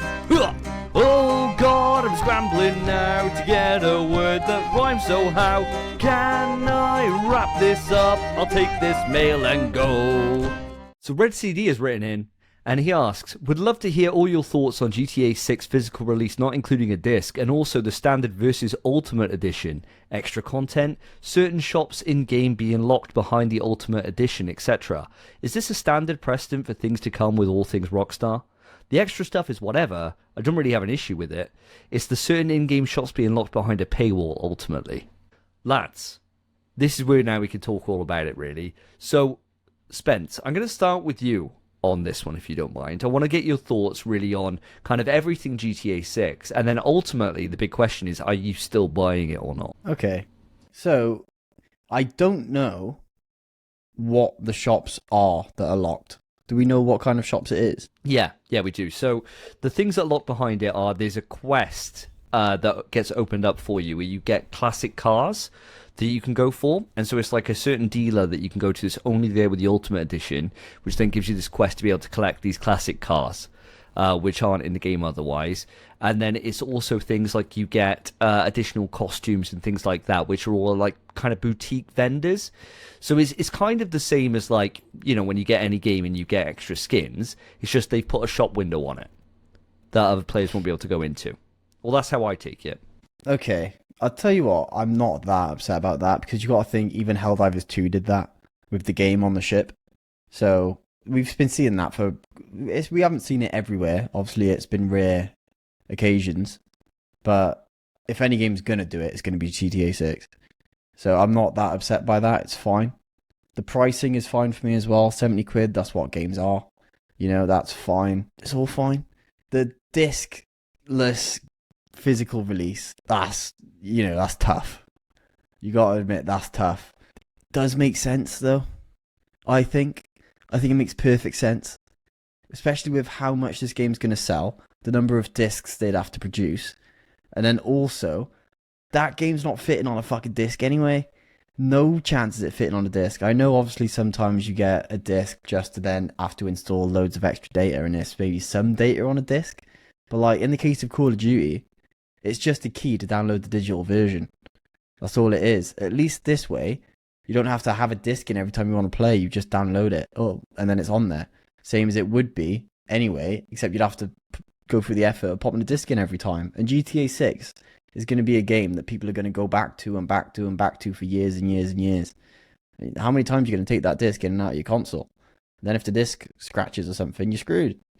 So I'm honestly fine with it. But I'm surprised they're doing a physical release at all in that case. Because there's not a need for one. What, you're just buying a case. And it's not even like a steelbook. If it was a steelbook, sure. A lot of games do that. Normal version of the game is weird with just a code. But I do understand the logic behind it. So I'm not really upset by it. Am I going to buy the game? It's GTA 6. Yeah. Of course. It's going to be great. But day one? Maybe not. Probably. But there'd be nothing else to play around it, pal. So, yeah. There's when I play FF16. Yeah, exactly. Yeah. Between those two choices, ooh, tough one. Well, before I come back with my thoughts, I'm gonna hand it over to Mr. Hoy. Are you along the same lines as Spence, or are you feeling very differently? Well, let me take you on a journey. Cast your mind back to June 25th. Okay? Woke up in the morning, had my morning poo, and I thought to myself, what have I got on my dock today? And I usually put things in my calendar as things that I need to think about. And I had in there, in bold, GTA 6 pre-order. So I scrolled, I had a look, and thought, I'm not buying the Ultimate Edition. I'm not interested in extra skins and cars and things like that. I want the base game. This is what I really want. $69.99 is pretty much what I was expecting. Actually, I was expecting a lot more, because we're all saying GTA would be the first game now that would be over £100 for the base version of this game. So I thought at $69.99, thank you Rockstar, amazing. I did a little bit more reading, and of course if you do the pre-order, you get 1 month's GTA Plus subscription, and that auto-subscribes, which generally rubs me up the wrong way when things like that auto-subscribe. So I wouldn't have had that anyway. So the pre-order really is only to get the vintage Vice City pack, and I don't even know what that is, okay, added to the base standard GTA 6, and that will cost you $69.99. So I thought, brilliant, let's go over to Shop 2, see what the price is at. Let's go over to Amazon, see what the price is at, just in case I can save a couple of pennies. And then I read that there's no disc with the physical version of the game, because that's how I'd want to buy it. And I immediately was irked by that, as you can imagine, because I'm a physical guy, I'm a physical collector. I want the disc. Regardless if it is a disc with just a code on it, I want a disc within my game, because otherwise, why have I got it on my shelf, right? It feels foreign to be able to order that, right? And forgive me if I'm wrong, and maybe games have released this way before, but not at this level. And it absolutely fucking broke the internet.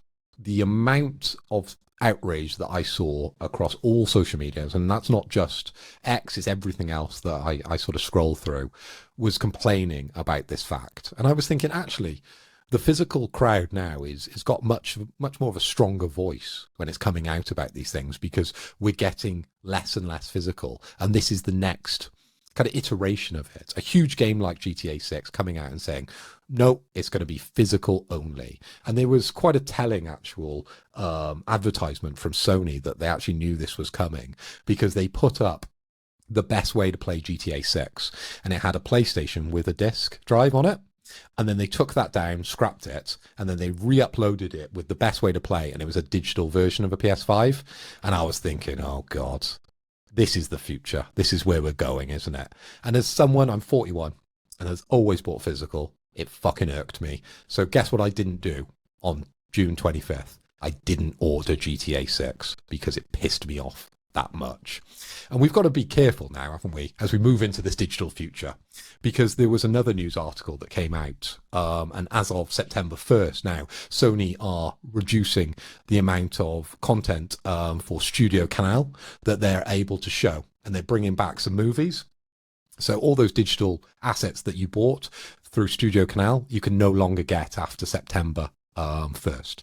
So we've got to be very careful now where we put our money with digital assets, because at any point they could shut down these stores. So I am very much still in the mindset of wanting a physical edition.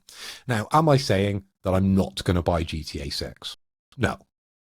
I'm just saying I'm not buying it yet, because I think it's fucking crazy that you would pre-order a digital game.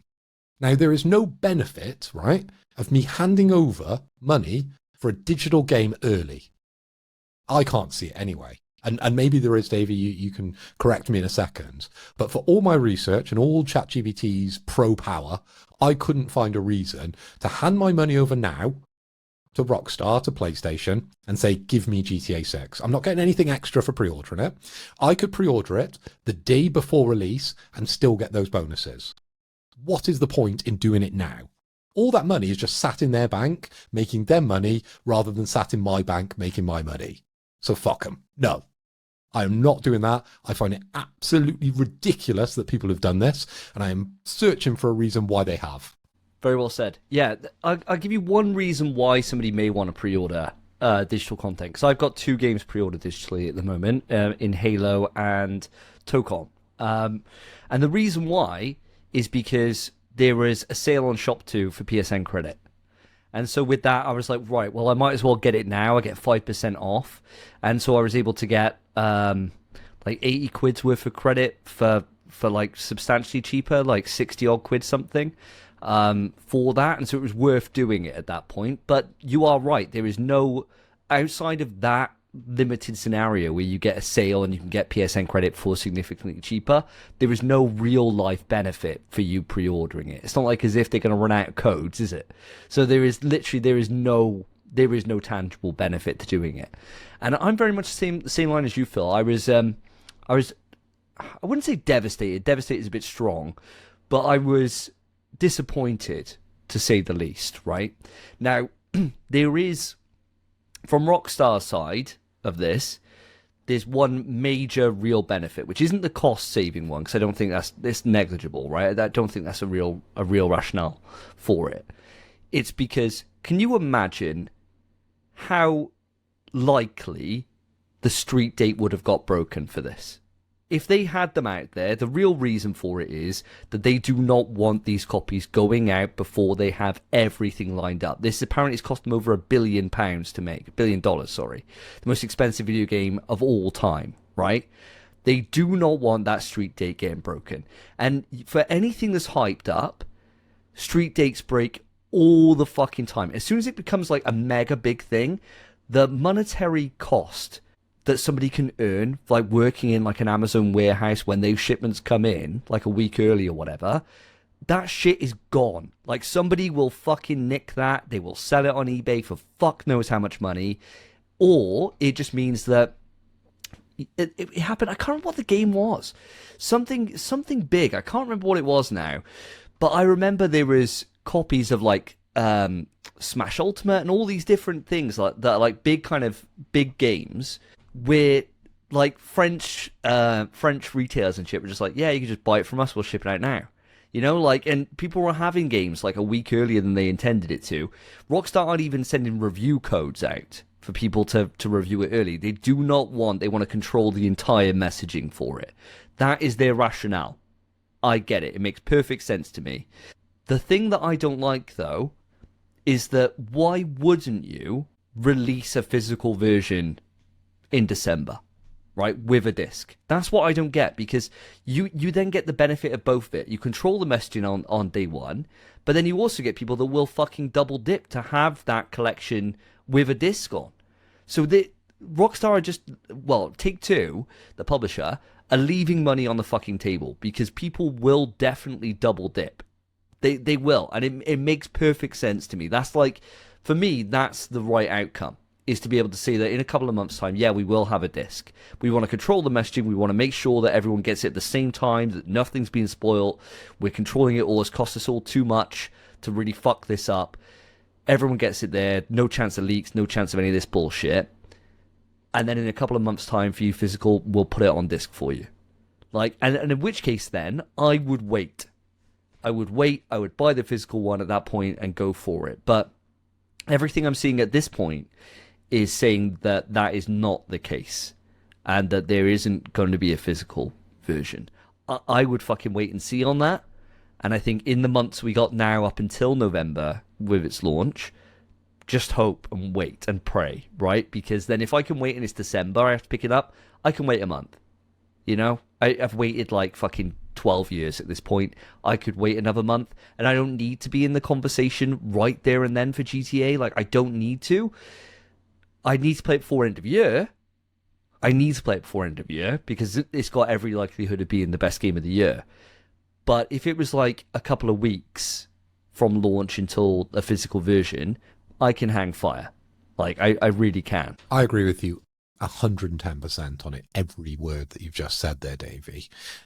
If they said, we're going to bring out a physical edition later, I'd be the same as you. I'd be happy to wait. But for them saying, no, that's not going to happen, that just really worries me for the future of gaming and the way I like to consume gaming. It really does. Now, is it going to put me off? As I said, probably not. I'm going to buy it at some stage. But what you really got to think about with GTA and the history of GTA is how many fucking versions of GTA 5 was there? Now, I'm sure all of us own multiple copies of GTA 5. I do. I own a physical version. I own a digital version. I own loads of versions. So there definitely is going to be an opportunity now for them at some stage in the future. Will it be December? Probably not if they're saying no. But sometime in the future, there will be a physical GTA 6 release, especially because the outrage that is just so in people's faces now about GTA 6. If you think, before June 25th, right, you Googled GTA 6.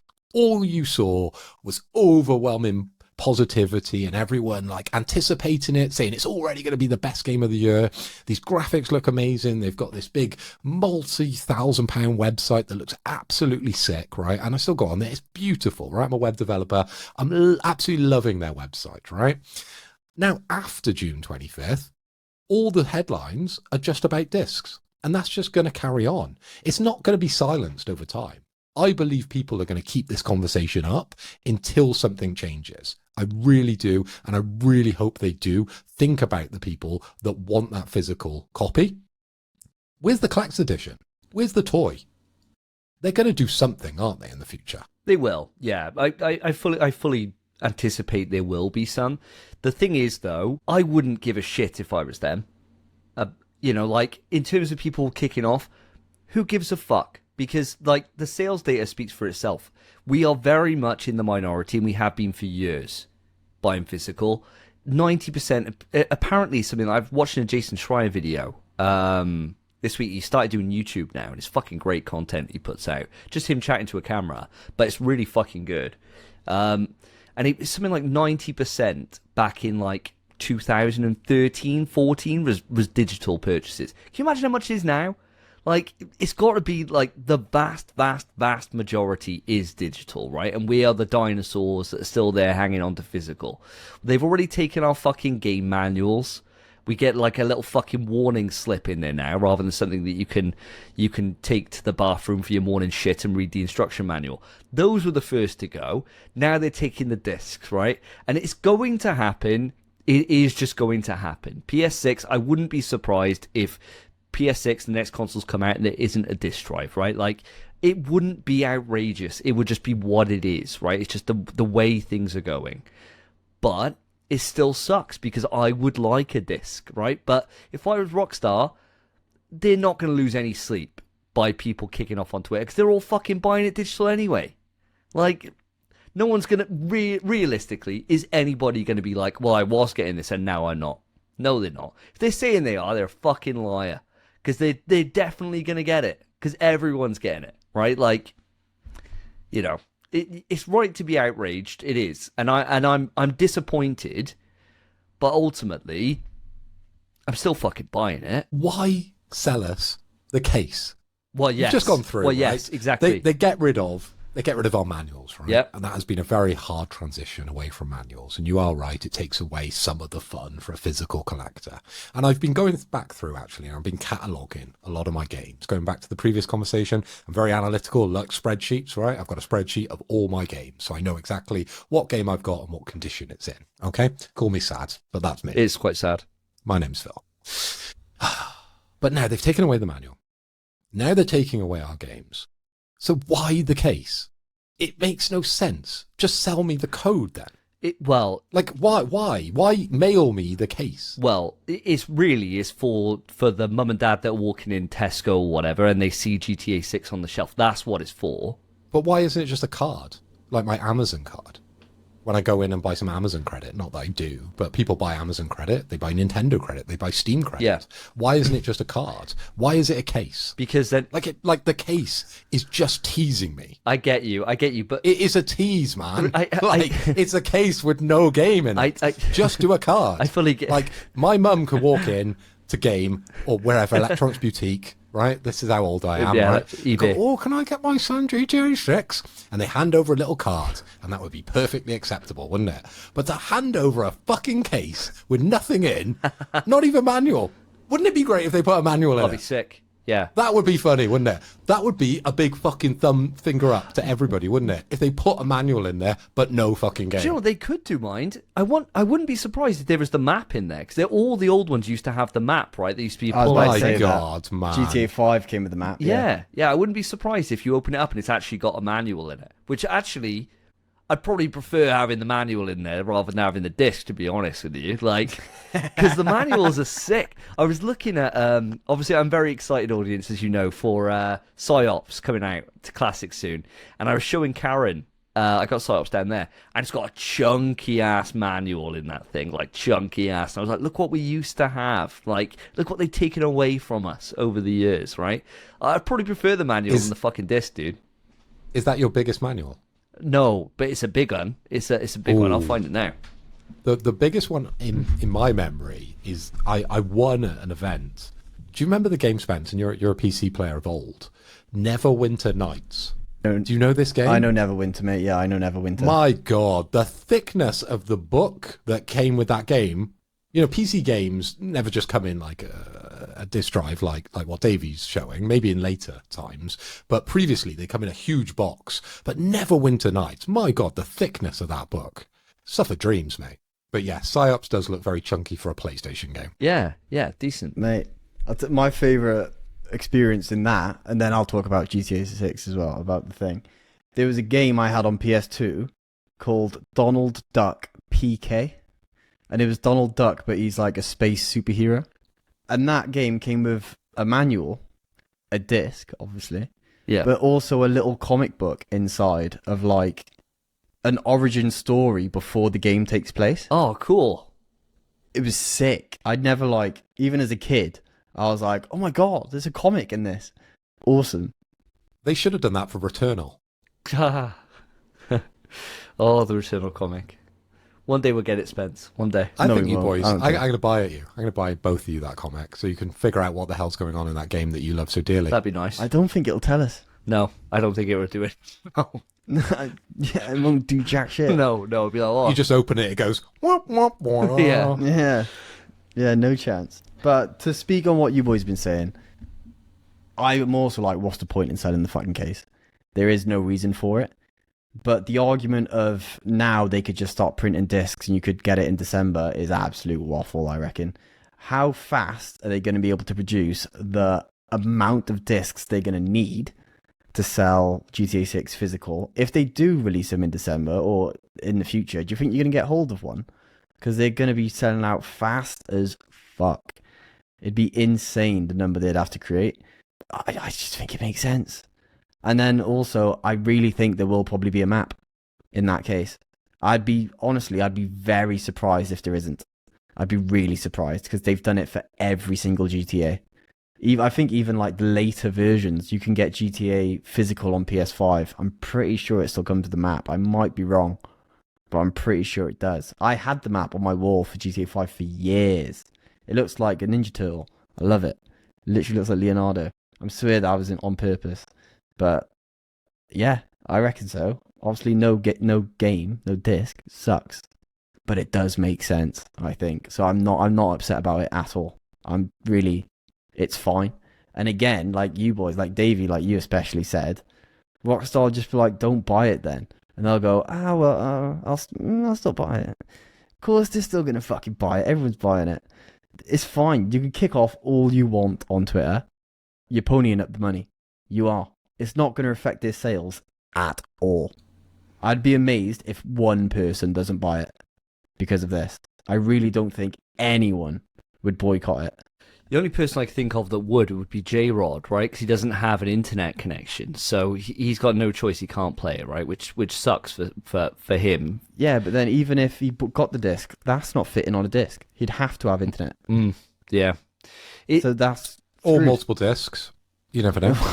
Yeah, it could Possibly. be. Yeah, it could why, be. Yeah. why isn't that a reality? Yeah. Of course, you could have multiple discs. True. Fuck. I, Now they've I got to can't make think of several. one on the PS5. There has been. There's got to be. Yeah, gotta there's be, one I hasn't have. I can't remember which game it is. There's definitely one I've played that is multiple discs, and it's like an installation disc and then a playable disc. Can't think what it is offhand, but it's definitely a game I've played this gen. Cannot think what it is. Maybe it might be FF7-2 or something like that. I can't remember now. I've got it for you, mate. Oh yeah, go on. So there's 2 games on PlayStation. Oh no, there's 4 Oh, that okay. include 2 discs. So only 4 games on all of PS5, and that's FF7 Rebirth, I was right. Horizon Forbidden West Complete Edition, Okay. Baldur's Gate 3, and Cyberpunk Ultimate Edition. There you go. That all makes sense, doesn't it? Yeah, a lot But of I content. think, guys, the sad reality is that we're going to end up double dipping on GTA. I think we're all going to want to order it ready for November, on the release date of the 19th. And we're all going to want to play it because during that time, there's nothing else around. Yeah. So you have to play GTA 6, right? And then as soon as a physical edition does come out in the future, we're going to end up buying it secondhand, aren't we, for the shelf? I think that's probably what's going to happen. So the advice stands, as we always say with these digital versions of games, is to go out and try and get some reductions on the PSN credit. There's multiple ways to do it, Davey. You've reeled off going through and finding, reduced credit on Shop2 and things like that. And of course, you can use Top Cashback in the UK to try and claw back some pennies. So you can make the game slightly cheaper. But I do think the sad reality, unfortunately, is if you want the physical edition, and it's going to come a lot later than December, you're going to have to double dip. Yeah, I think you're right. Now, before we kind of wrap this all up, I do want to ask you boys. We tangentially said it, but I think it's worth having a conversation on. In terms of the pricing for this, obviously they're coming out. It is more expensive, right? It's in line with the only other game I know that's done it for this kind of pricing is Mario Kart on the Switch 2, where it came out as an $80 release. Rockstar coming out with the same $80. So for us in the UK, $69.99. It's about £10 more than we usually pay for games. In terms of the thoughts on that pricing, do you think that's something that's going to permeate through the industry from now on, and we can expect to be paying that $69.99, or do you think this is a one and done thing and it's a Rockstar specific thing?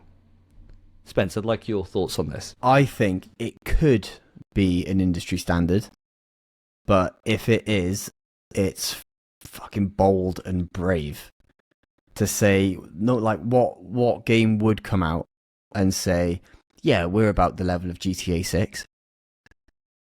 I think that's quite tough. It'd have to be like maybe The Witcher 4 might try it, and even then people would say, I don't know, not quite GTA 6. Maybe Rockstar can kind of, if all of Rockstar's future games were a level up, I wouldn't be mad. I really wouldn't. Even if maybe Last of Us 3 was like an extra tenner as well, I don't think I'd be upset. But it's just a bold statement to make. If it does become an industry standard and everything's doing it, come on. That's not how this works. You're not GTA 6. You can't release freaking, I don't even know what bloody stupid game would try it, you know? Because it's just stupid, like Borderlands 5 or something. Something Ubisoft do for sure. The next Assassin's Creed, bro. They'd try it. Yeah, if the next Assassin's Creed was the same price as GTA 6, alright, watch those sales plummet. GTA 6 could have gone up another 30 quid and it'd still sell the same amount. It's Rockstar. It's just Rockstar. They could have charged probably like 150, honestly, and they'd have sold gangbusters still. Be a bad move, but I bet it'd still be top of the freaking charts. It's just them. They got the power.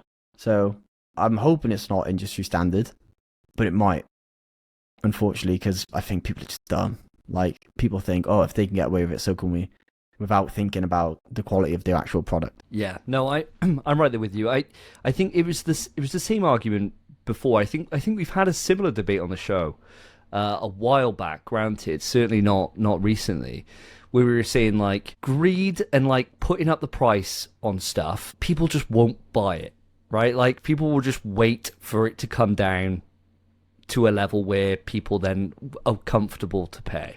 And we see it all the time, you know, like, and especially in this one benefit of doing physical is that if you're not willing to pay the price, like for Stellar Blade, I wasn't willing to pay 70 quid or 60 quid, which it was everywhere for such a long time. It still is. It's like 40 odd quid now still to buy new. And I'm like, I'm not paying 40 quid for it. Like, I just won't pay it. And so I've waited long enough until I can get it for 25 quid on Facebook Marketplace. And I think ultimately that's what will happen. If everyone does decide to move up and pay those amounts, you'll quickly see where their sales haven't reached. And next thing you know, it's on PlayStation Store significantly reduced. Or it's going to work that way. But I can see there being the odd company, someone like Ubisoft, who are just completely fucking delusional, turn around and try and charge this for something they've done, and it just backfire horrifically. You know, it was, people were in outrage with Mario Kart when that pricing came out, and Nintendo put their pricing structure out for it. And fortunately, nobody's followed suit until now with Rockstar. And I completely agree. I think it's one of those things of they can do this because they've got a track record which shows that their games are of a technical level that is much better than everyone else, because they spend an absolutely stupid amount of hours, human resources chucked at this, and money to make it a product that nobody else can really do that they can. So it's kind of worth paying that extra premium for. But those are my thoughts. What about yourself, Mr. Hoy? Well, I haven't really got a lot more to add because I think Spencer summed it up beautifully. I think everything he said early on before you sort of added to it, he covered everything here. I actually, from my point of view, I was quite surprised that they settled at the £70 in the UK. I genuinely thought this was going to be the first £100 game. And I would have paid that if there was a physical edition, of course. But £70 feels like a bit of a steal, I'll have to be honest, for GTA. It's, as you said, the most expensive game to ever be developed. And it has a very strong pedigree from Rockstar games and Grand Theft Auto games. So, yeah, of course, I was expecting to pay top whack for this. And do I think 70 is top whack? I mean, it is, but I think they could have pushed it further. I really do. Yeah, it's top whack for anything else, isn't it? But for GTA 6, yeah, they could have done like 110. They could have done 110. I'd have still bought it. I think they're a bit stupid, really, for doing 70. They're crazy. They could have been so much greedier, and people would be like, yes, yes, GTA 6. I did Google, by the way. People were furious about Mario Kart World, and obviously the price hasn't gone down. So when you get that Switch 2 for Cass, you're going to be paying 70 quid for Mario Kart World. I have the sales figures. Do you want to guess how well it sold? What, Mario Kart World? Yeah. They're fucking crazy good. Does it are they doing that thing that made like Wii Sports? When you look at like the best selling games of all time, Wii Sports is up there because it got shipped with the Wii, right? With the Wii, so yeah. it's like it's kind of a bit bullshit how it's like sitting at like 115 million or whatever because it was fucking shipped with the Wii. These sales, all I want to know is, are they including the ones that ship with the Switch? Because originally the Switch, when you bought it, it had Mario Kart World with it, didn't it? That was like one of the additions that you bought. Was like It was... If That you is the bought- bundle to buy, guys, though, Yeah. because It of the is. price of Mario Kart, surely. Or just buy an old Mario Kart as Cass, will you know? nah, you Just go, wouldn't know. oh, this is the new Mario Kart 8. Yeah, the one really you've got, great. the one you've already got 2 copies of. Yeah. Yeah, but it's on Yeah. the Switch too, bro. Yeah, boy. Got DLC. Yeah, I think this is including the ones that came with the console. All right. But that was a premium to get it with the console. You were paying extra. I I don't think you were paying full price, but I think you were paying an extra 50. Yeah, you were paying. It was something less, wasn't it? Like 40 odd quid or something extra, something like that. Yeah. I reckon it sold. I reckon it sold about 10 million. I reckon. Do you want to make a guess, Phil? I reckon it sold more because it's super popular, and everyone who's got a Switch 2 will have Mario Kart World because it's one of the exclusives, and they haven't got many exclusives, have they? I think that's probably the main argument for not buying the Switch 2. You've got the Donkey Konga game, or whatever it's called, Bonanza, and then you've got this Mario Kart World. I think those are the only real games out there, so I think everyone who's got those consoles has got it, and Switch 2 has sold incredibly well. So I would go higher than Davey. So, what, 11 million, was it?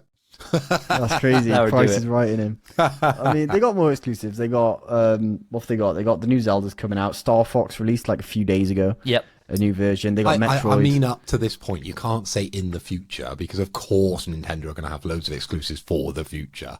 But up to this point, there hasn't really been a lot of exclusives, have there? Right? There's been nothing to make us buy one. Not yet. No, not yet. But I'm sure there will be. I'm not saying I'm not buying one. Don't put words in my mouth. we're all there just waiting for Smash. And that's when we buy everything Yes. else, right? Like, I'll be getting Metroid at that point. I'll be getting Star Fox. I'll be getting everything, right? I'll be getting fucking Ocarina of Time remake. I'll be putting down fucking bank when I get my Switch 2.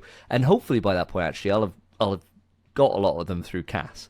So I can then just pick them and play them myself. But yes. Go on. Put us out of our misery then, Spence. All right. I'll preface by saying Mario Kart 8 Deluxe has sold 71.08 mil. Mario Kart World, obviously Mario Kart 8 Deluxe was on the Wii U as well, mind. Mario Kart World has sold 14.7 mil. Wow. Another shot in the dock for Davey. We did put a shot on that. No, I didn't have that shot. Check the tapes. That's crazy. But yeah, mate, people will buy stuff, man. Although Nintendo's a different realm. Nintendo players are like fucking Nintendo, you know, they freaking love it. It's insane. They'll pay anything for anything. It's ridiculous. Mario Kart Galaxy's out again. Yes, please. Crazy. But I bought yeah, it. yeah. I bought it on Switch. That's crazy. What'd you pay? 70? Yeah, I don't know how much, 40 odd quid, something like that, I think.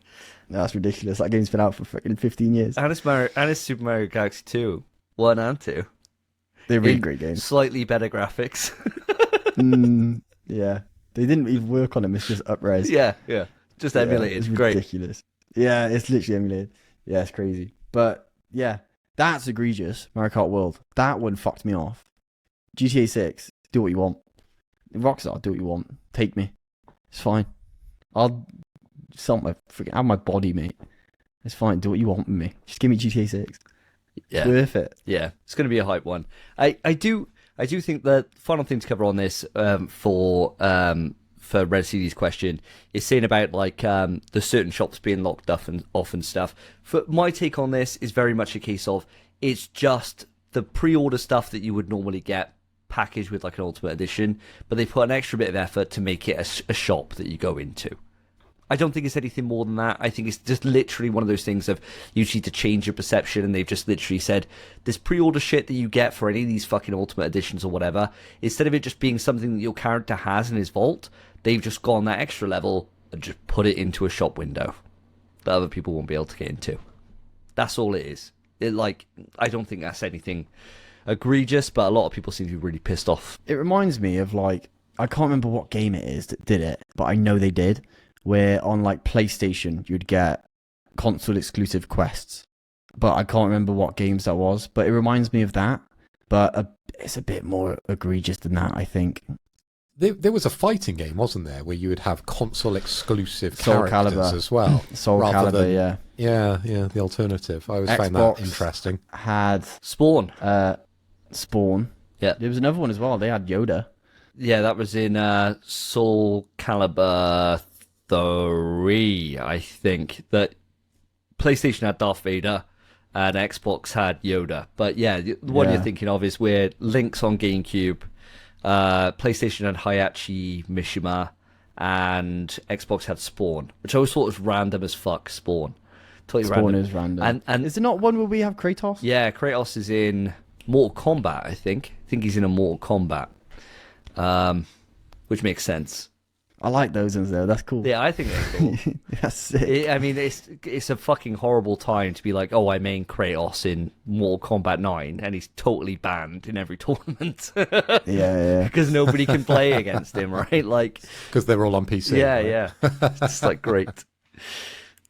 But yeah, I don't have a problem. I don't have a problem with this whole shop window lock-in content out for that, because I just feel it is just a way just to... It's just the pre-order shit that people buy, right? I don't see a problem with it, personally. I also don't have a problem with it because, like we've just said, what is it, 90 quid for the Ultimate Edition? Yeah. We were just saying the game's worth that on its own.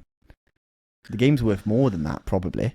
I think... The only reason we're not going to get that is because they've chosen to do a 70 quid one. Yeah. I think most people, actually, the current rumour, I don't think it's confirmed by Rockstar, the current rumour is most people have gone for the Ultimate Edition. Like, that's the most popular version out of the two. People just want it all, right? Yeah, it makes sense. If the 70 quid version was the same price as the Ultimate, I'd buy it. So, yeah, it's fine. Pony it up. The game's worth it. Have you got any thoughts on this whole locking content, having these like separate stores, Phil? Have you got any thoughts on this before we bring this to a close? Yeah, just one final thought really, is that once you get the standard edition, there's always going to be ways to upgrade. It's digital anyway. Who cares? Just get the standard version, and then when you look in the shop window and you really want this car or those flares or whatever it is within the shop window, you could just pay the 20 quid. Who cares, right? It makes no sense that you would pony up that money now before knowing exactly what you're getting for that money. You may not want the legacy car or whatever it is that's available in the Ultimate Edition. So I would just always err on the side of caution and go for the standard edition. This is probably what I'm going to end up doing. Yeah. Well, Red CD, I hope we've answered your question. I think we've gone quite a bit on this for Rockstar. And of course, we're months away from the actual release, so any further information that we have will definitely be coming out to you. We're waiting for a new trailer to come out at some point. That's going to be a big talking point whenever that happens and breaks the internet all over again. We shall wait and see. The marketing is only going to be going up from here. And as we rightly know, everyone's trying their best to say they got a marketing deal on this. And so far, like PlayStation changing the store colors to be GTA, Microsoft doing a similar thing, they're very much running to the beat of their own drum. Take-Two on this, which rightly so, right? They fucking stop everything. So as soon as we get any more tidbits, we will make sure to report it to you, the audience. But that brings episode 139 to a resounding close. Audience, I would love your thoughts on anything we've discussed. Go on to the Spotify comments And after you've done voting for me in the poll, which you guys always do, you bastards, go in there and put a comment. Let us know what you want to discuss. Are you happy with the Tokon character choices? Are you going to be playing on the beta? Whatever it is, right? Just let us know. If you are looking to get into the community, join the Discord. Discord's popping off. Flex Fridays, my new favorite thing. I love that you've introduced that, Phil. I love that. I did a really good one. I was really happy with my effort the other week where I did my whole Dragon Ball collection. And I really enjoyed doing that. So get onto the Discord, get on a Flex Friday, chuck off your collection, your tattoos like Tristan's doing all the time. Get in there, it's fun times. And the Discord community is lovely, everyone's lush. Otherwise, if you've just sat through the couple of hours of this podcast and thought, Jesus Christ, that was a generational podcast. Well, you're not alone in thinking that. Join the other people that have rated the show. 5 stars on Spotify, please. That's what we're looking for. We're looking to maintain our 4.9 rating. Just get more of you on there. It does really help the show. And that has been it. I've been Davey. I've been Phil. And I've been Spencer. Take care, guys. Peace. In PS We Trust is hosted by Davey, Phil, and Spencer. You can write into the show via our email, pswetrust@gmail.com. Our Twitter is @InPSWeTrust. To find each of us online, follow our Twitters, @SSJDavey, @PhilipHoy, @SpenPie_. Thank you for listening. Take care of yourselves, take care of each other. See ya.